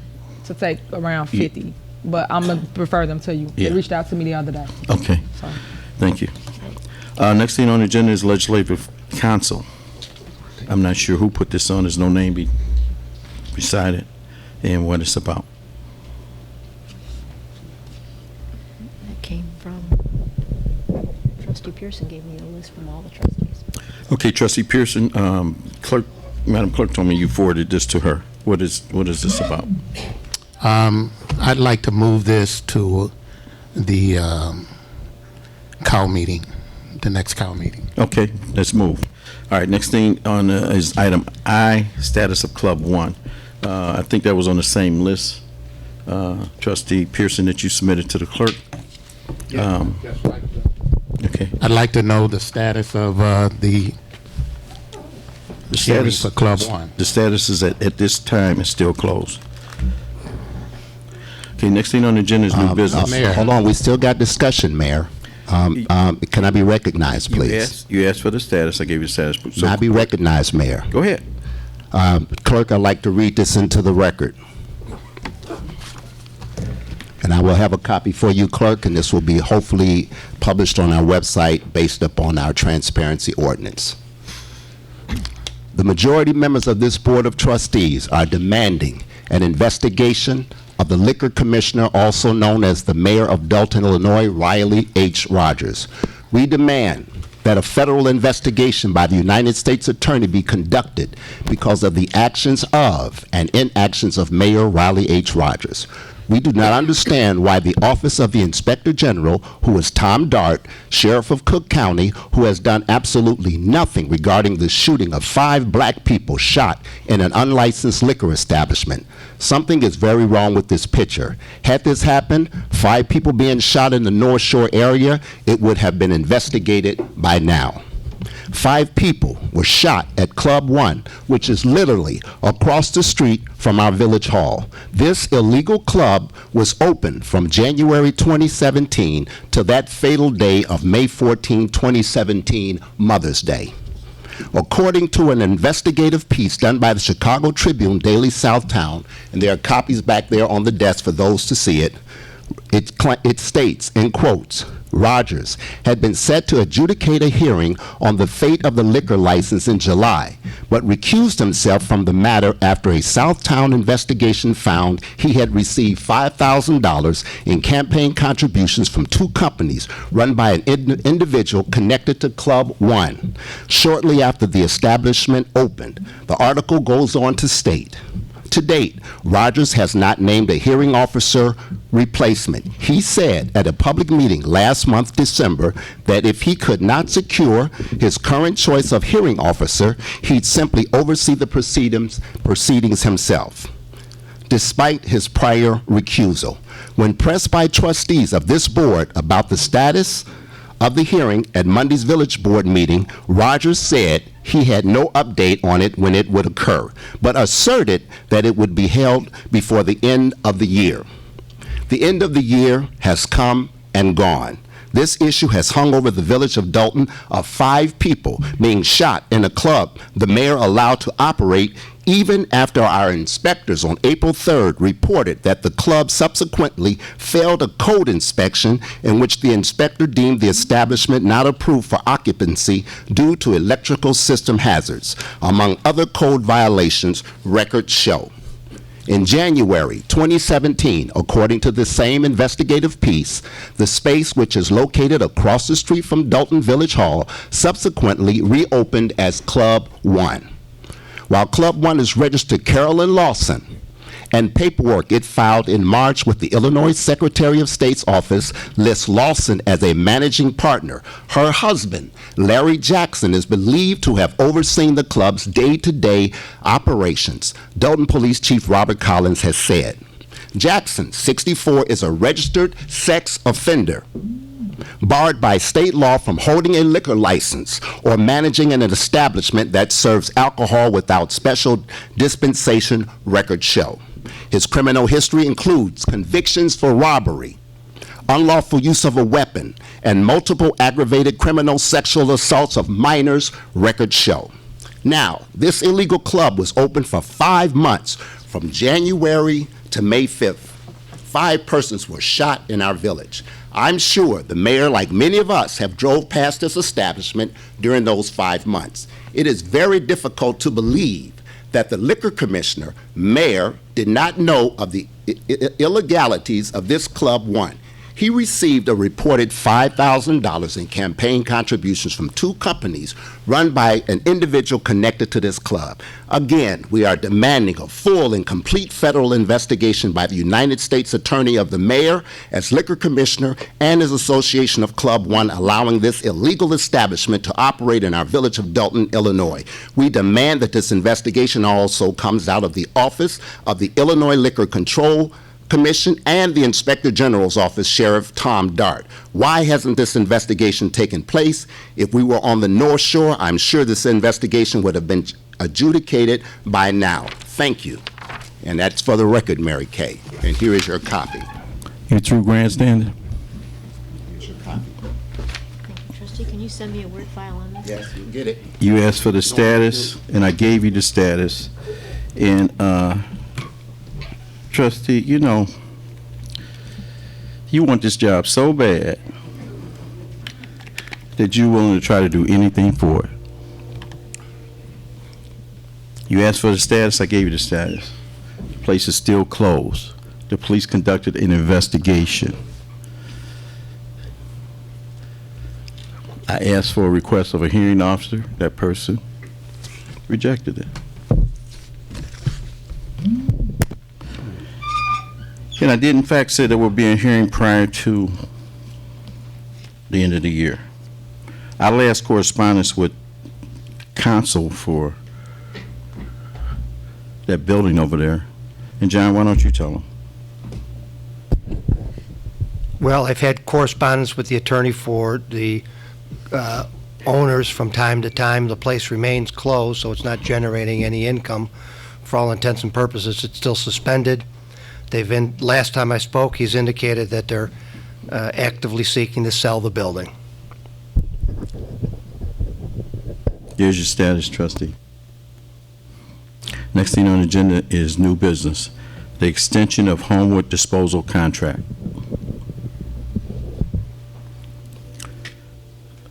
This was sent by trustee Pearson too. Yes,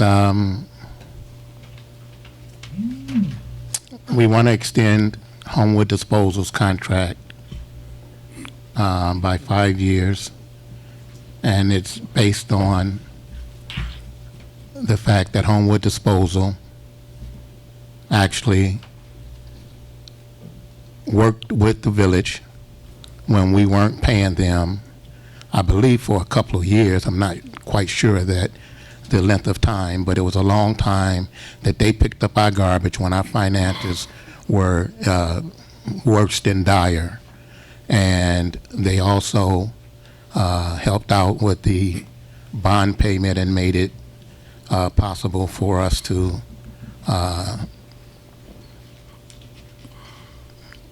be in a better situation.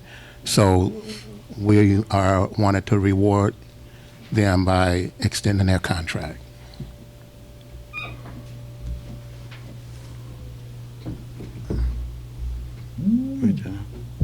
My understanding of this contract is their existing contract goes into the middle of 2019.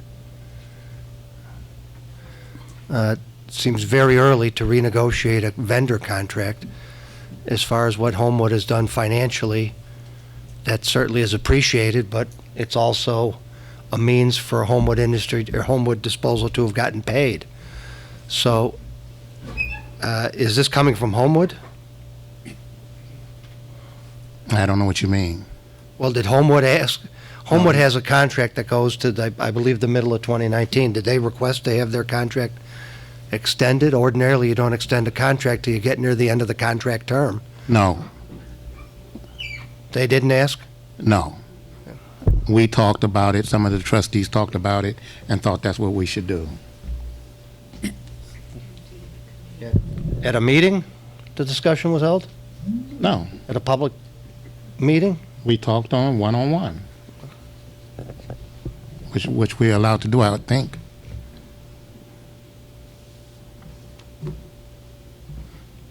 So I make a motion that we extend the contract.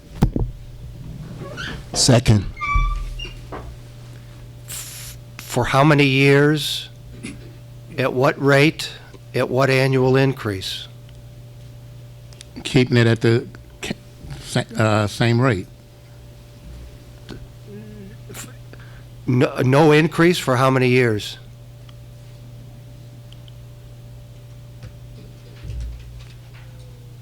It would be the same rate throughout the contract that we have now. For how many years? Beyond 2019? 5 years. Through 2024? Yes. I'll get in touch with Homewood and and take a look at the current contract, if that's the direction of the board. Yes, it is.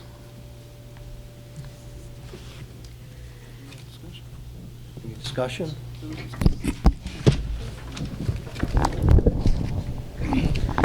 This one, just to put on the record, I really like to get RFP presentations whenever we're doing larger contracts. So I'm not in favor of renewing at this time until we do RFPs. That's just generally been my suggestion.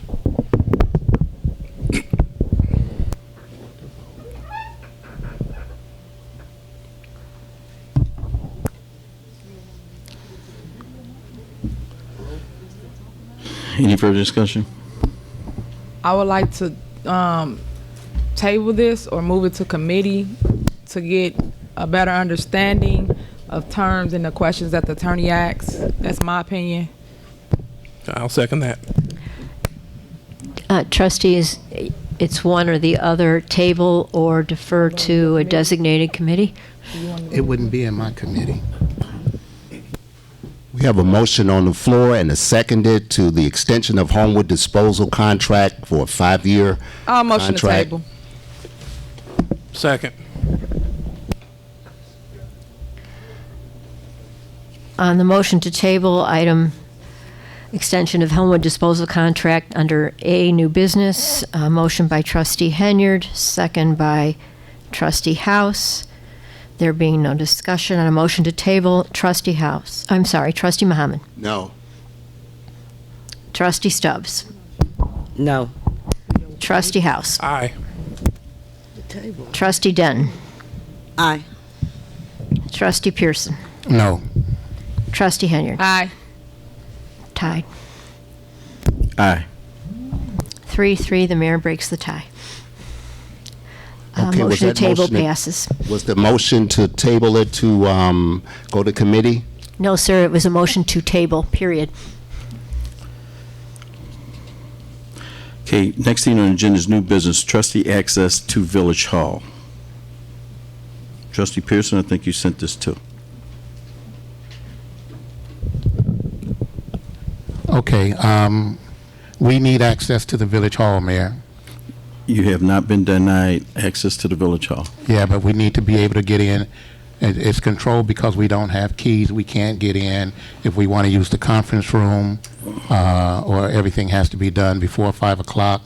If you can't get over here to get your mail before 5, you just have to wait till the next day, and we need access to the Village Hall. Well, you know, we have employees usually that work overtime every night, probably 6, 7 o'clock. And, you know, and I reached out to a couple other mayors. No trustees have keys to the Village Hall. Not saying that we don't want you to have access, but everything's not locked up here. Not saying that anybody's dishonest, but some people may get nosy. And if you need access here, there's more people willing here to accommodate you for whatever it is you want. If you need access to the conference room, you need access to your mail, you know.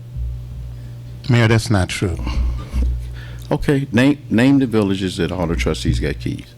I didn't say that part's not true. I'm saying that we can't have access to the Village Hall when we need it. That's not true. When have you been denied access to the Village Hall?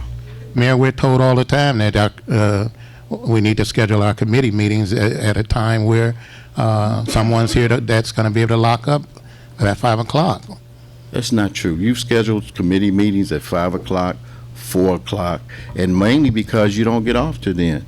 So you schedule them after when you get off to accommodate yourselves. No, Mayor, I'm not going to argue.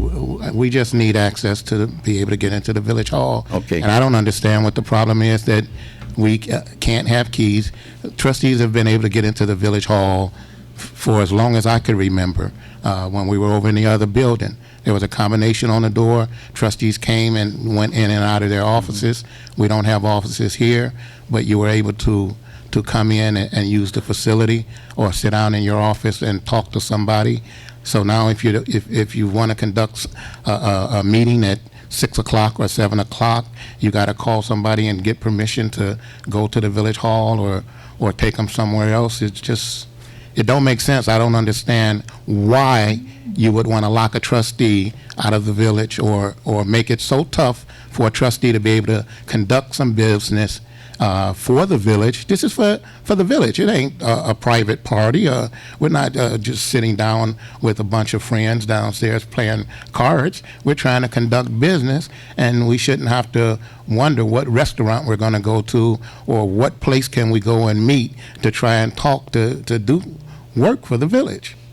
So it might seem trivial to you, but it's important that we be able to meet with business or residents in the village hall and utilize it, or stop by and get your mail. Maybe something happened, you can't get here by 5, and you want to stop by at 7 at night and get your mail and go home and look at a warrant list or do whatever you need to do for the village. We are trustees. We're not Mo and Joe, and we're going to come in and rob the place or do something that's uncouth. Okay. Mayor, may I be recognized? After I respond to Trustee Pearson, you mentioned the other building. Other building was totally secured. Those offices were locked. Things that were private were locked up. Totally different scenario here. Totally different scenario. We got desks over there that there's personal information, and it's as much information as they can, they secure. But there's other information that is left out, and it's just totally different scenario. I don't think anyone here, whether it's Janice, myself, Elizabeth, Rashad, anybody here would have any problem with, hey, this is Trustee Pearson. We want to have a meeting on so-and-so, so-and-so. No problem. You know, who do we hold responsible for the securement of this building? When we have these meetings here, usually the clerk makes sure that everybody's gone, the lights are out, and the building is properly secured. I don't think we need to have 15 keys out.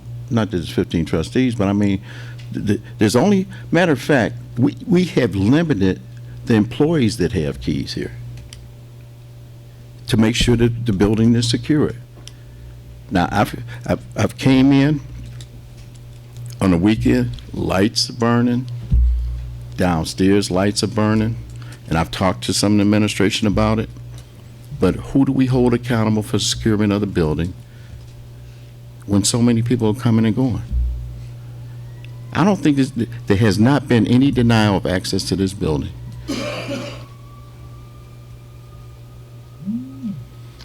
Go ahead, Trustee Stubbs. Mayor, I really think it's unfortunate we as elected officials do not have access to this building. You're an elected official, you have access. You just stated that the employees have keys and access to the building. I've been in security for the last 30 years until I retired. Security is very important to me. And it's also important to the other trustees. At the old Village Hall, that was a different thing. You had a code where you can come in. Every trustee had an office. And it's unfortunate that we don't have anybody, if we want to talk to a resident, talk to whomever, that we have to go to our houses, go to a restaurant. Gentleman called me today, want to meet with me. We have to go to a restaurant when I could easily come here. And if it's after hours, all of us are adults. I know how to turn out a light. I know that the light costs money. I know how to lock a door. I'm not into snooping to see what's what, because what go on in the dark should come to the light anyway. And it's unfortunate that we as elected officials cannot have access to this building. Notwithstanding, you mentioned other mayors from other towns. That's what you say. You know, we never have any valid proof. I'm a black and white person. You check this. We never have, we don't, you know, you always say that, but you never bring any proof that this is what they said. It's always, all you got to do is he say, she say, you make the phone they call. say. okay? You make the phone And call. I'm not interested in them no way. Okay, I'm interested in us okay. as trustees, elected officials, that the people elected us to, and we can't have a key to the front door. Okay, thank you, trustee Stubbs. You're welcome, Mayor. Mayor, Next thing can I on the be agenda- recognized, please? Next thing on the agenda is. Mayor, we're still in Mayor, discussion. I'd like to make a motion on that, Yes. that trustees get, You can, I second keys to the the motion, the village. motion that the trustees get keys to our village hall. okay, This is not an autocracy, Mayor. right. We've had keys before. We It's were my elected job. officials. You gave us keys. You gave me keys in 2015, Mayor, and the clerk, now that we brought it up, was giving me an issue when we had a meeting that she was warning who's going to lock up the building, that I had to reach out to the attorney to find out, can we hold our meeting, because the clerk was asking in a correspondence, which I'm looking for, who's going to lock the building up. and Mayor, can I speak? Go ahead. I mean, the statements that you're making make it sound like Find this email. we're Mickey Mouse, that we're not trustees. We're elected officials, trustees. So we're trusted with a budget of millions of dollars, but yet you don't trust us to come in here and cut off a light. Or I don't know if you think we're going to go and look at a paper that we shouldn't look at. We're not coming here to go and rummage on somebody's desk. We're coming here because we're trying to better the village. We're trying to do things for the village to make it a better place, to try to, I mean, I love this village. I love Dolton, and I'm trying to make it better. So when I meet with somebody, it's only to try to make this place better. I said it earlier, I've been here 35 years, and it's a shame that it went down, and we want to bring it back up. Just everybody. I think all trustees, you, and everybody in this room is trying to do wonderful things for the village. But I can't fathom why it's such a big deal for us to have a key. And so I make a motion that we are allowed to get keys. And there's been a second.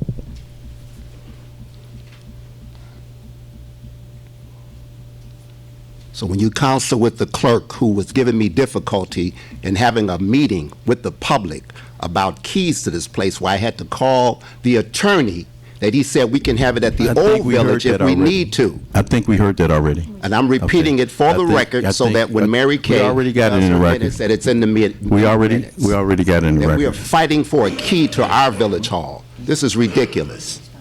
Unbelievable.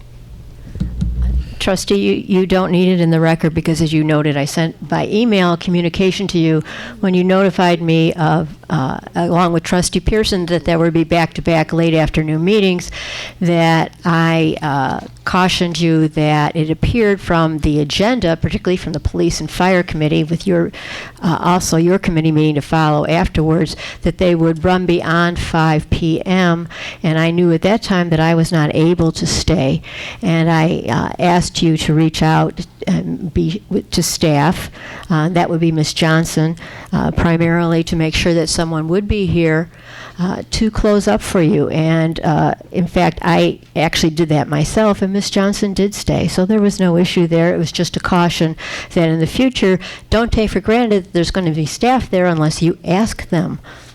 Okay, let me respond to that.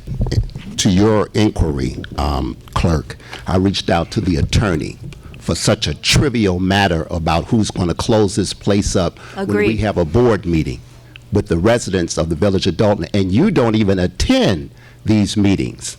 You don't attend. All right, trustee, that's enough. That's enough. We're gonna Mayor, move forward. you know, We're Mayor, gonna move you can forward. keep cutting me off if you like, but it's going to be said. That's enough. That's enough. We're gonna move forward. You can do what you want. If you want to vote on this matter, fine. But it's The my motion is on the responsibility table, for the Mayor. securement of this building. The motion is on the table. End of discussion is over with. Okay? However you want to proceed, let's proceed. Clerk, would you please intervene? The motion is on the table, and a vote must be taken. The vote does not have to be taken. A vote does not have to be taken. And it's my responsibility for the securement of this building. Clerk and attorney, would you please intervene that this is not an autocracy?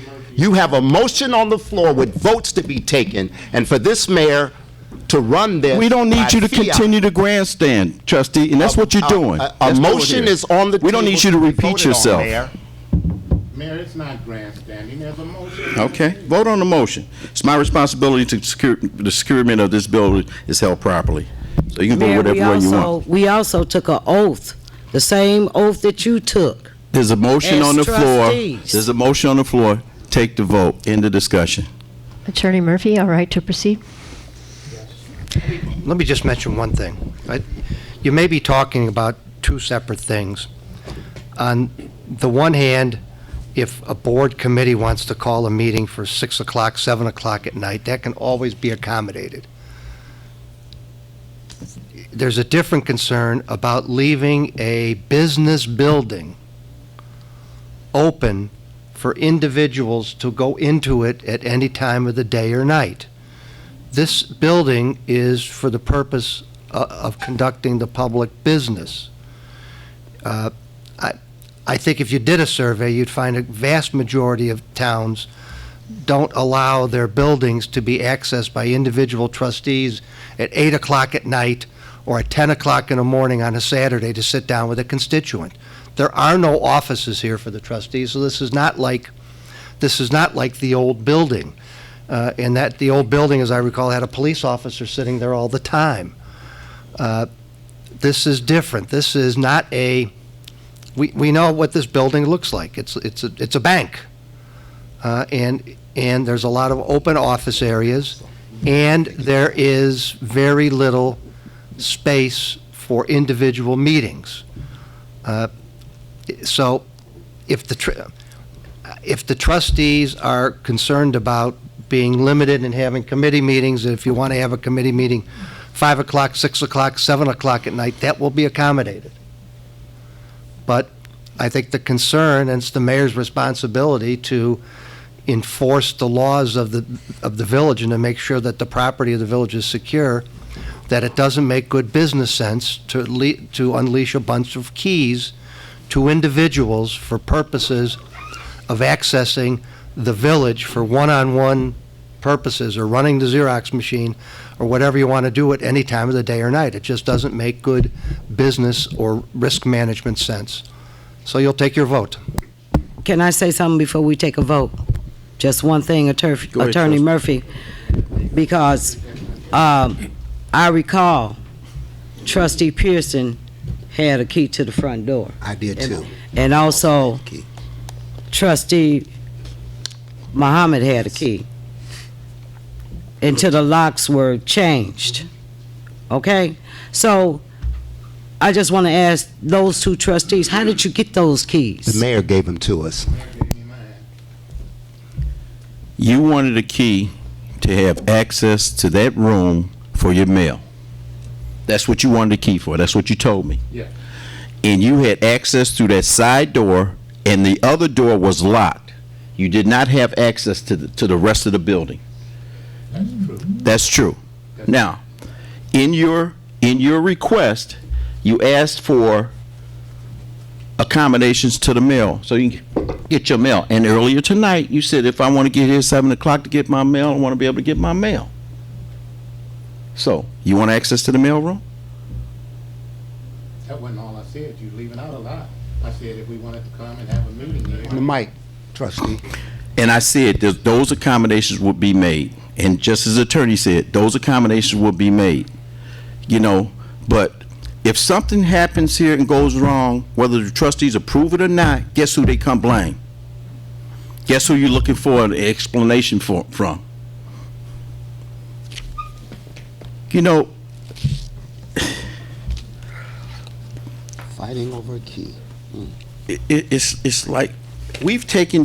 There were some people, some employees here that had keys that I don't really know how they got them, but we've taken some of them keys back.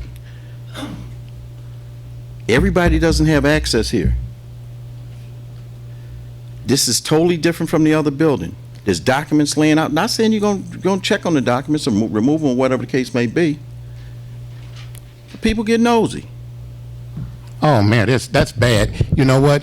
We should take the might vote get and move nosy, on Mayor. because you're starting to belittle trustees. And that's not right, and you know I'm it's not starting to right. belittle trustees. Yes, you are. You heard of You act like you heard we a beg you fine. or somebody. And you know what? We're not going to continue on this. You heard a fine, eloquent explanation by our village attorney. True enough. And you're taking it and you're dragging it through the mud. You're dragging it through the mud, and we're done with this. Take your vote, whatever you want to do, but it's my obligation to secure this building. On the motion by trustee Pearson, second by trustee Muhammad, to provide keys to the village hall to all trustees. Roll call, trustee Muhammad. Aye, with an addendum that these keys should be made, and when will they be deposited in our mailbox? Because there are many times the mayor say he's going to do something at a board meeting and it's not done. Trustee Just want to make sure Stubbs. with this vote that we do have keys made for all of the trustees. But aye. Trustee Stubbs. Aye. Trustee House. Aye.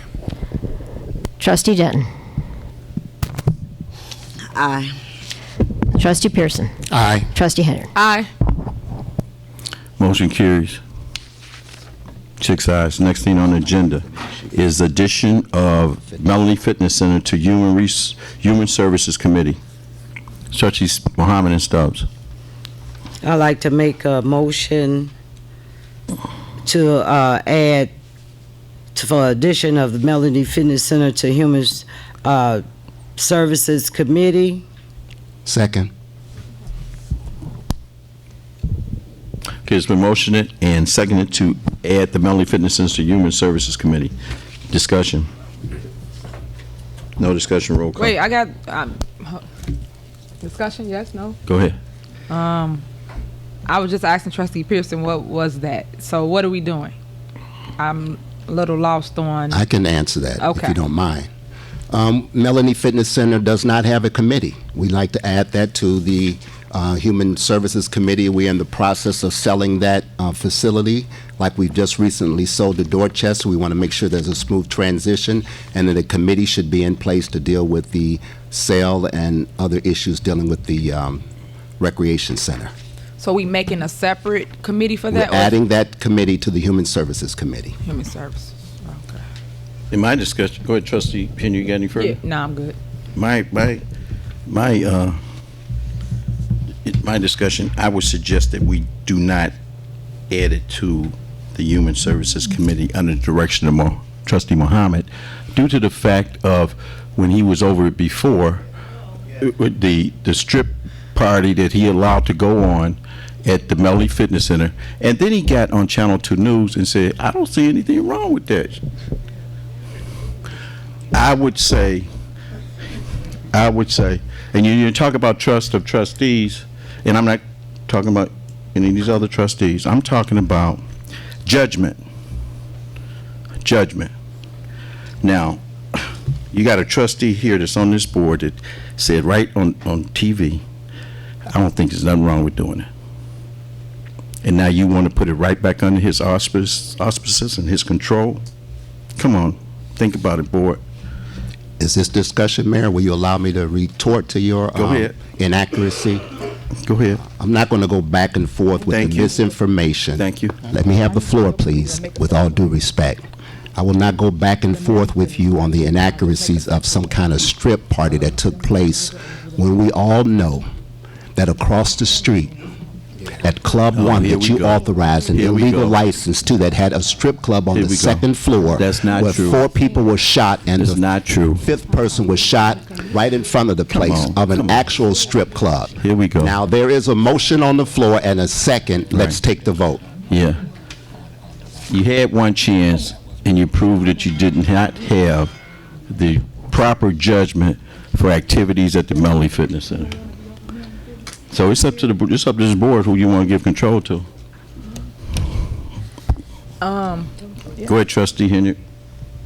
My suggestion would be to have it separate and to have like some of the newer trustees to actually be on a committee or head of committee, such as Deborah Denton or Trustee House, and add other trustees to it, since we all have committees that we chair. It's just a suggestion. I want everybody to get along.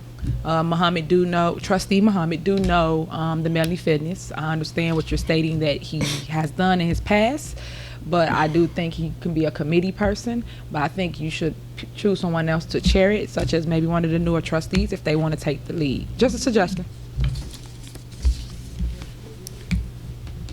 That would require a separate motion. That would require a separate motion if this one does not pass. There's a motion on the floor and a second. Appreciate the suggestion, Trustee Henyard. Do any other trustees want to chair anything? Trustee House or Trustee Denton want to chair the Melanie Fitness? I'm open to any of the suggestions, so I'm willing to if necessary. Okay, John, how do we handle I would be this? on the committee, but I don't want to chair it. You want to chair? Okay. Okay, The who's the third persons on person? this committee. There's a motion up. to Thank you, transfer. Attorney, for taking charge of your duties. Thank you. Attorney you know. Murphy. Well, I would Oh, like boy. to amend that motion. How would I do so to give the other trustees opportunity to chair a committee and have other people on that committee? Vote no on this motion, and if your side prevails, then you'll tee We'll up a come new back up. motion. All right, thank you. Oh, no further discussion, let's go. On the motion to transfer oversight of the Melanie Fitness Center to the Human Services Committee, chaired by Trustee Muhammad, members Trustee Stubbs and House. Trustee Muhammad. Aye. Trustee Stubbs. Aye. Trustee House. No. Trustee Denton. No. Trustee Pearson. Aye. Trustee Henyard. No. 3-3. Motion to-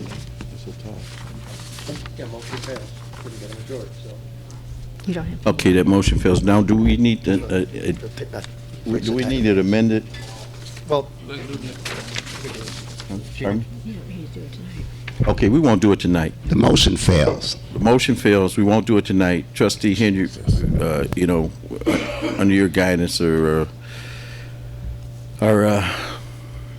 suggestion, I should say, if you want to form a new committee in regards to that, maybe you can seek the And we- additional. Can we not do it tonight because we don't have to go back through this again since it's not already on the floor? agenda. Yeah, the motion failed. We should move on to the next Yeah. item.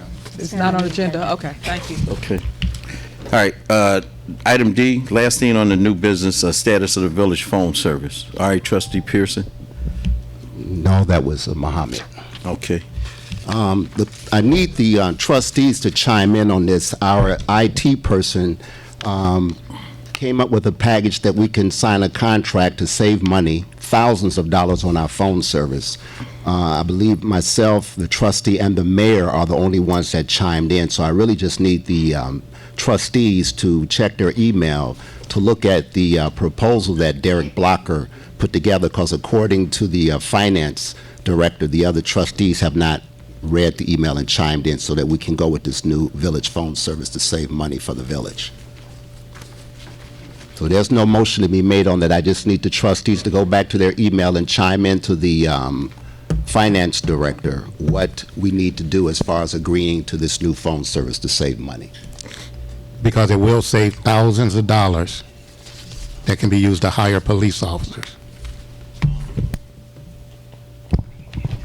Trustee, I actually emailed Derek Blocker. It's got to go to the finance person.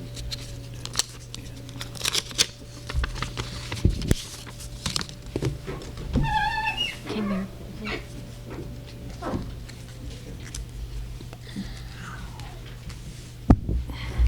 All right, next thing on the agenda is the mayor's report. Some of you may have known or may not know, we recently had a robbery attempt at one of the gas stations here on 142nd and Langley. A murder occurred, an attempt murder. There was nothing taken in the robbery. The police are investigating with out this House Suburban Task Force and other law enforcement agencies. It's a matter that occurred that this is one of the things that we hate to happen in the village. It's an act of violence that is happening practically everywhere, even in some of the residential areas that are not exposed to criminal activity. But I'd just like to send our condolences out to the family. The business here is one of multiple businesses that the family actually operate here in the village of Dolton. The young man that was killed during an attempt robbery was a student at South Suburban College, 19 years old, does not regularly work at the gas station there. The father went out of the country for a wedding, and the student who was out of class for the holiday season has stepped in to work there a couple of hours while the father was gone. It's unfortunate that it happened. The police are following many leads. It happened on, what was it, Chief, Thursday? Last Thursday, approximately 10:40 a.m. And hopefully we can get the individual that committed this crime, or individuals that committed this crime, we can get them in custody and get them prosecuted. One thing I want to say is that, I'd like for all of you to remain vigilant. You see something, say something, call the police. I'm looking to, and not that this helps, but it may help in some instances. I'm looking to try to bring an ordinance forward where all businesses, retail businesses that operate in the village of Dolton must have a surveillance cameras.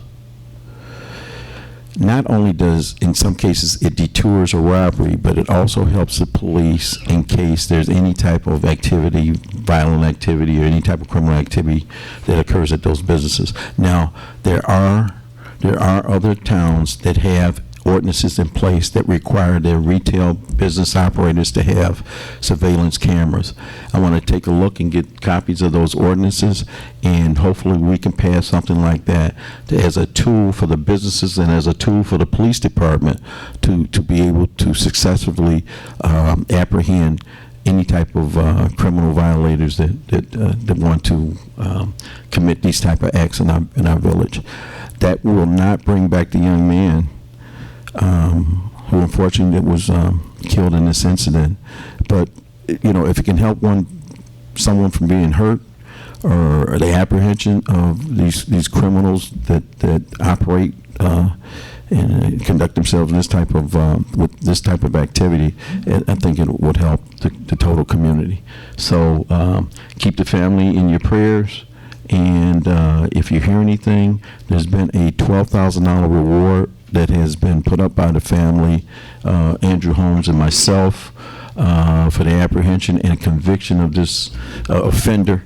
So whatever you see, if you see anything unusual, please call the police. Let the police investigate. That's what their job is to do. So was there anything else, Ashad? Okay, I don't have anything else in my report. Chief, did you want to add something? Yes. As of today, the family is talking about upping the reward to $20,000. We'll be meeting with them tomorrow afternoon. Okay, great. All right. One of the other successes I want to say, Rain Ready. Elizabeth, we're finishing up a project tomorrow. Okay, at Kevin Griffin's house. Okay, Kevin Griffin was one of the participants that received was it 25,000? Yeah. 25,000 grant through Rain Ready, and that was a project that we brought forward here to help with the flooding in the area. So he was one of the residents that had a severe problem with flooding in his backyard, huge tree in the backyard, drainage problems. So he was selected to receive a $25,000 grant, and tomorrow they will be completing all the renovations that they did. I think they put in new sewers. What was it? New valves, new concrete in the back, to keep that flooding from occurring. So that's a success story from one of the projects that we brought here through Rain Ready. How many was awarded? 14. Okay. Any suburb that participated in this program, Dolton received the highest number of grants, and there was 14 grants for the participation in the improvements that were needed for these residents that had severe flooding. So now we have to wait till spring when we can start getting the rainy season, the flooding season, to make sure that these grants really help these residents. So. Okay, and Elizabeth tells me it was in conjunction with Neighborhood Housing Services. And Neighborhood Housing Services has been a friend to us and has helped us in many situations, so we want to give them accolades too. That's the end of my mayor's report. Next thing is the citizens' address, and we ask that you keep it to 3 minutes. It's 9 o'clock, it's 27 below with the wind chill out, and we'd like to get out of here. No one for citizens' address? Thank you. I'd like to get a motion to adjourn. Okay. You have to make a motion for closed session. Yeah, for closed session? For what? To make a motion. Okay, Ms. Creighton. A motion to go. I thought you was going We do what we to not get up tonight. Happy New Year. We sat here, and let me start by saying Happy New Year to you all. And I have a couple of questions. Earlier, you mentioned that the agreement for the Dorchester was in the amount of what? I think it was 2.6 million. Yeah. 2.6 million? Right. And when will we receive that monies? We're supposed to receive 2 million on Friday, January 5th, and then by middle of June, is it? Yep. Early June, receive the remainder of 600,000. And Okay. from what I understand, John Murphy, from what I understand, we had correspondence today in regards to that payment should be on time. Okay, was that in the contract agreement? Was that in the language of the contract, the total amount, when it was going to be paid? Yes. The Okay. language, the contract was amended to reflect those dates. Okay, the contract was amended at what meeting? I'm not sure what meeting, but December 4th. December the clerk 4th? advised, Thank you, yes. thank you. And then I'd like to also ask, what is our budget? Mary Kay, maybe I can send you that email or request on what is our budget for Attorney Murphy at this time? I'm not sure I what. could do that? Okay, Yeah, great. I'm not sure what was put in the budget. Excellent, excellent. And also, how many other people have keys to this building other than you, Mayor? I don't know right off here. Okay, but there is more than one person other than yourself? Yes. That have keys? Excellent. Also, You want a key? Pardon me? You want a key? No, sir, I don't want a key, but I just want to make sure that it's being fair across the board, that's all. I understand. That more than the mayor has a key to the building, because you know what, you want to host, other than having to go to a restaurant, I see the argument on both sides. Okay. Of securing as well as hosting meetings with individuals for village business. When we first moved into this building, banks have locks, and this is what I was told, and this is a banker right here, former banker. Banks have locks, the keys cannot be duplicated. Right. There's, to this lock right here, there was 2 keys to this lock, and there was a number of bank officials that had keys to the front lock. Right. And then all the other locks that was on these offices and downstairs, I think it cost us over $2,000 just to change the locks. That safe there, we didn't ask for to go in that safe because it was like $2,000 to get through the combination. We only had access to, we paid for access to 2 other vaults. Okay. But this lock right now in that safe is the only locks that remain as bank locks. Okay. There's 2 keys for that door. I have one and Matt has one. The other ones were replaced, and it cost us additional money because they had to change the whole cylinder, and they couldn't use any of the guts from the bank keys that were. Well, I'm just saying, because we've gone through the same thing through the district, and everyone, all the board members, if they so choose, have swipe keys. That might be something to look at, because you have a swipe key to indicate everybody can say but you're concerned about who's coming and going in the building. Right. We use the swipe keys so that to see who's in and out of the building and what time, how many times you're in there. And I know that's a cost, so that's something as a suggestion. Yeah, we've looked into a number of security aspects for the village. Yes, sir. For this building. One thing that we did not know is that anytime they come out to do any type of lock changes, security, cameras, and everything, they almost triple the cost for these banks. Okay. Because of the extended security that they had. Okay. You know, all these cameras that's in here, that was here from the previous For the bank? occupant, previous bank, we can't use those Right. because of certain codings and machines that they had that went directly to Certain security places. company. So anything that we do here security-wise is kind of extensive and expensive. And I have a concern. You know the water business that's there in Greenwood? Yes. Where they extended their lot? Right.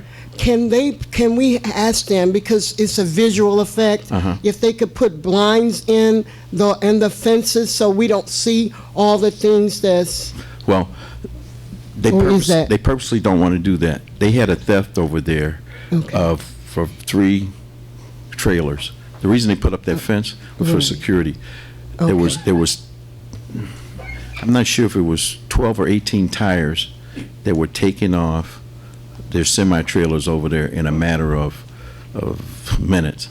You know, they looked at the surveillance tape, and a U-Haul pulled up. Guys jumped out like they was at the raceway, took those tires off in a matter of minutes, Wow. put them in the U-Haul, and took off. Okay. So they hopefully, they called me and they asked me, was there anybody that maybe saw people over Anything. there? But, you know, with the U-Haul trailer there and people taking tires off there, people would probably think that they're supposed to be there, you know? And that's what happened in a number of cases in these burglaries. Guys dress up in the bib overalls, pull a van in, got the work clothes in, and they're actually ripping the house off, and people think that they're working there, you know? So if you see that type of activity, call the police, but that's one of the reasons that fence went up. That's one of the reasons that they moved the mountain of, Right. high mountain of dirt and everything on the other side of the building.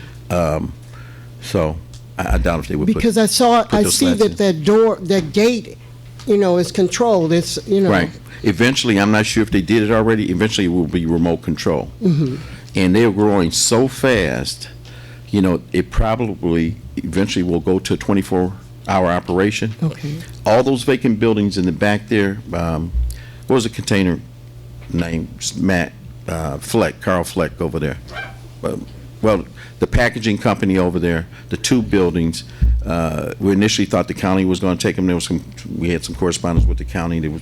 Once they closed Oak Forest down, they did not, with their budget constraints, they did not go forward with it. But the water treatment systems has joined hands with the land bank, Cook County Land Bank. They will eventually take one of the buildings, I think it's 1120 building or 1020 building, whatever the address is over there. That will be their main headquarters. They're going to be moving their main headquarters here in the village of Dolton. The 2 other vacant buildings in the back, they're negotiating right now with the owner to purchase those buildings. Okay. They have, as you can see, they've taken all the way up to Mako. Right. They purchased all that land up to Mako. All the land, was it southeast? Yes. That it will Looked at encompass it. those buildings. Yeah. That whole complex, that whole area with all those abandoned buildings will be occupied, hopefully, keeping fingers crossed, by midsummer. Okay. My final question. And it will be up back on the tax rolls. Great. My final question is that I'm trying to recall the conversation that the trustees had regarding the light replacements. Okay? Is that still in the works, or is it not? The replacing of the bulbs. Mayor vetoed it. Fixture. I vetoed that. Okay. And it had not been brought back up? Well, from what I understand, is that some of the trustees who had put it on the agenda to be approved were stating that the company that they wanted to go to do this work was going to get us a $250,000 grant. And then our portion was going to be 31,000, 34,000, whatever the case may be, 38,000. Okay, there was a number of reasons that I vetoed this. First of all, I don't know any village, and along with correspondence from our liaison people, I don't know any village that has completely got the total $250,000. Okay. Okay? They probably got a portion of it. Speaking with our superintendent here and speaking with some other people that had knowledge of the retrofits, we have several different lighting systems here. We have these new lights, they're old now, it's been downtown, square lights. We have some problems with our lighting. This would have to be in conjunction with ComEd. So, plus we didn't have a contract in front of us. We're voting on something to give to somebody where we have to give them $38,000 up front, don't know the details of the contract, say, oh yeah, just approve this and we'll give you the contract later, which anything could have been added. And I don't think it would have been a complete and easy application of the retrofit for the LED lightings for our poles, our existing poles. And those are the steel poles, right? The steel poles. Are our poles, right? Yeah, but they were going to put new fixtures Right.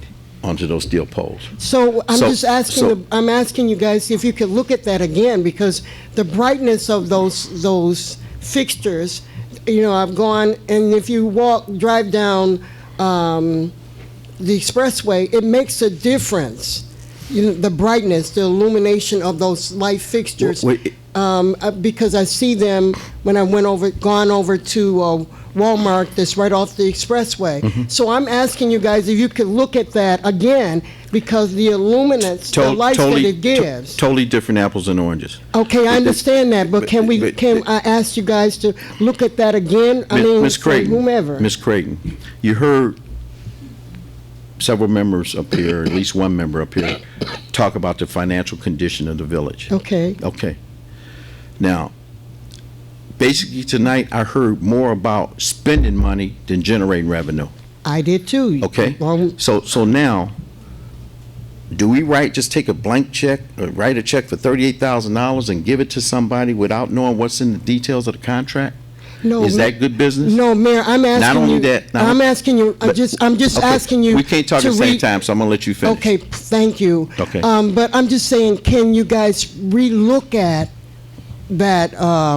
Someone presenting. I'm not saying you have to go with that particular company. Can you relook at it, because I think that it would help illuminate our fixtures in our village. I don't know. No, I'm not saying give a contract to someone, agreement with someone you haven't seen a contract for. I'm asking the board and the mayor if you guys could revisit that whole. We would need to. We're actually waiting for a better. It was $278,000 grant that we would have gotten. Now that grant for this year, I think, is $70,000. So we're waiting till it goes back up, and then we'll have to look at our finances and see if we can do it at that time. But right now, the 70 would mean we wouldn't pay 38. We'd pay a lot more. So we can't do it right now. I guarantee you wouldn't get $278,000. I'm just saying what I guarantee you. So, and one of the other things, and we're getting past 3 minutes here, and want to get out of here. One of the other things Ms. Creighton, is that those lights on the expressway, Yes. top illumination. I mean, we have different wattages that we don't even know what wattage they were going to put here in the village. They never discussed that. We have different wattages for those LED lights. Now, one thing I want you to do is, I want you to go down Chicago Road in front of my old campaign office. Right. Okay? Now, when you're going south, I want you to look at the illumination from the halogen lights that's in place now. Right. And you get in front of my office and look at the illumination of the LED light, which was put in under our late mayor, Ronnie Lewis. There was some tests done. As you get further south of Sibley Boulevard to the 151st block, 150th, 150 Okay. and 151st block. Matt, is that 150? Okay. Take a look at coming out of the illumination from the halogen lights and going into the illumination of the LED lights from in front of 14918 Chicago Road to go south to 151st on Chicago. Okay. And you tell me which lights are brighter. Okay, Now, Mayor. I can see if we were out of lights, we didn't have any illumination, Mayor. dark in some areas. I know, we're going to go. Dark in some areas, it was an emergency situation. Okay, finding that 38,000 to try to do something. When I came in the office, we replaced, how many lights on Sibley, Matt? There were several. I was here 29. when you, exactly, I was here. $3,500 per light, 3,500 per light? per pole and per arm and per fixture. And main thing I wanted to light up was around Thornridge High School, so when those kids get out of school, Right. their extracurricular activities, band and sports and stuff like that, Right. when it gets dark at 5 o'clock, Right. they would have safety there. So we put up at least about 29 light poles. We still need about 10, but it costs us, it costs us a lot of money. 3,500 per light pole? Yeah. Okay. So, okay, Right. sorry. Thank Let's you. go. Georgia, how you doing? Happy New Year.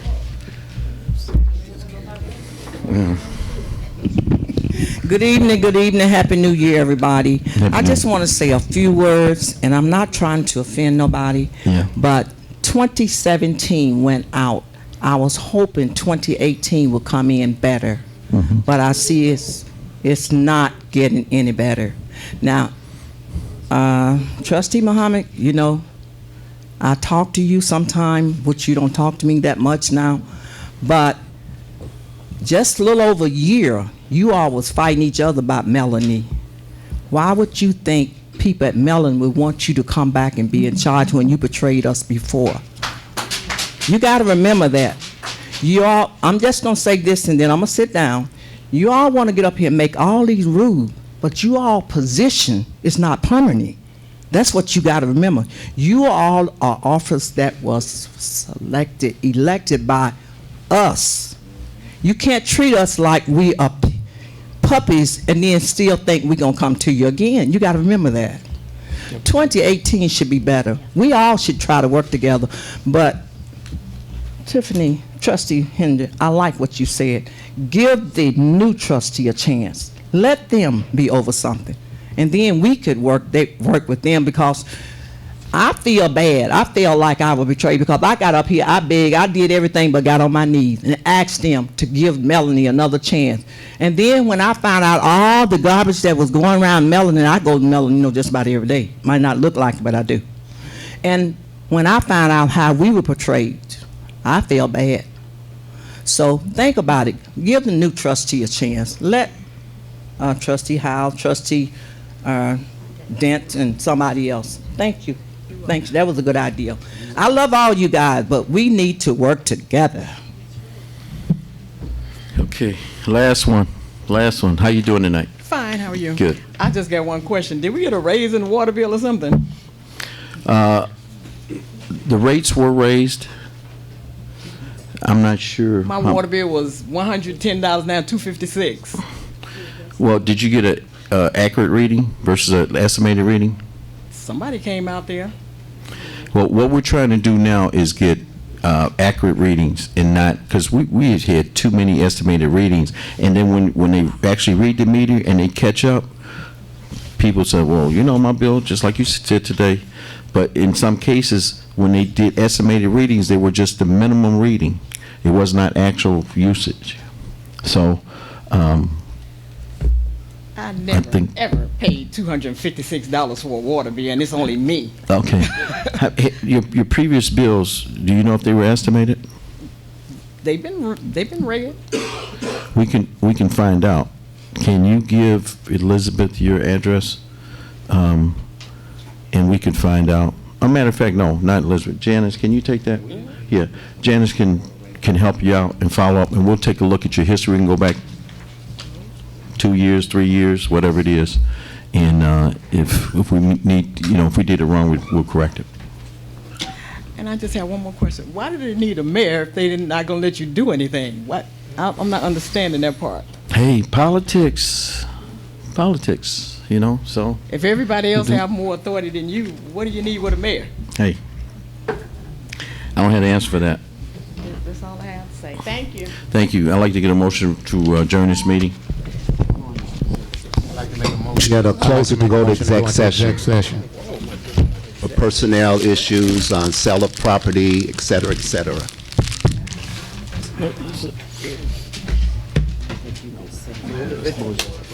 Individual personnel matter? Trustee Pearson. Trustee Pearson. Did you give the attorney the stuff that we? Zero. Mentioned it at the beginning of the meeting. Zero. We don't have anything to say. Remember the stuff we were gonna talk about in closed session?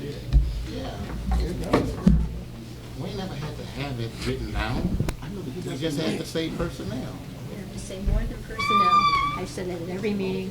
Just find the appropriate Follow up. on the agenda. Claim deed was done, remember when the person from your firm told you about signing that? We don't know.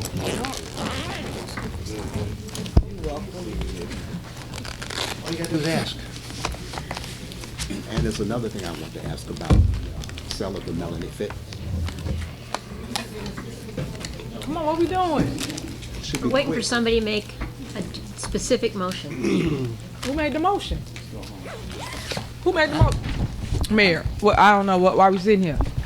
Can we go home? We had a motion by trustee Pearson, a motion by trustee Muhammad, one over the other for different what? items. And I think, Mr. Attorney, I heard personnel, that needs to be more specific. Well, it's gotta be an individual personnel matter. Sale of property, we've talked about Dorchester. I don't know what else is going on. Sale of the Melanie Fitness Center. That would be to set a purchase price, Sale price. sale price, I'm sorry. Say what they all about. I never heard of that. We ain't had to do it. We want status of the union contracts. We want talking about sale of the Melanie Fitness Center. We wanted to talk about department head for the water department. That I don't think would be, the current No. head of, to hire someone, Just take the vote, get it over. take the vote and get it over with. You have sufficient Okay. information. Aye. Motion by trustee Pearson, I take it. Second by Muhammad. Aye. Union contracts, sale of Melanie.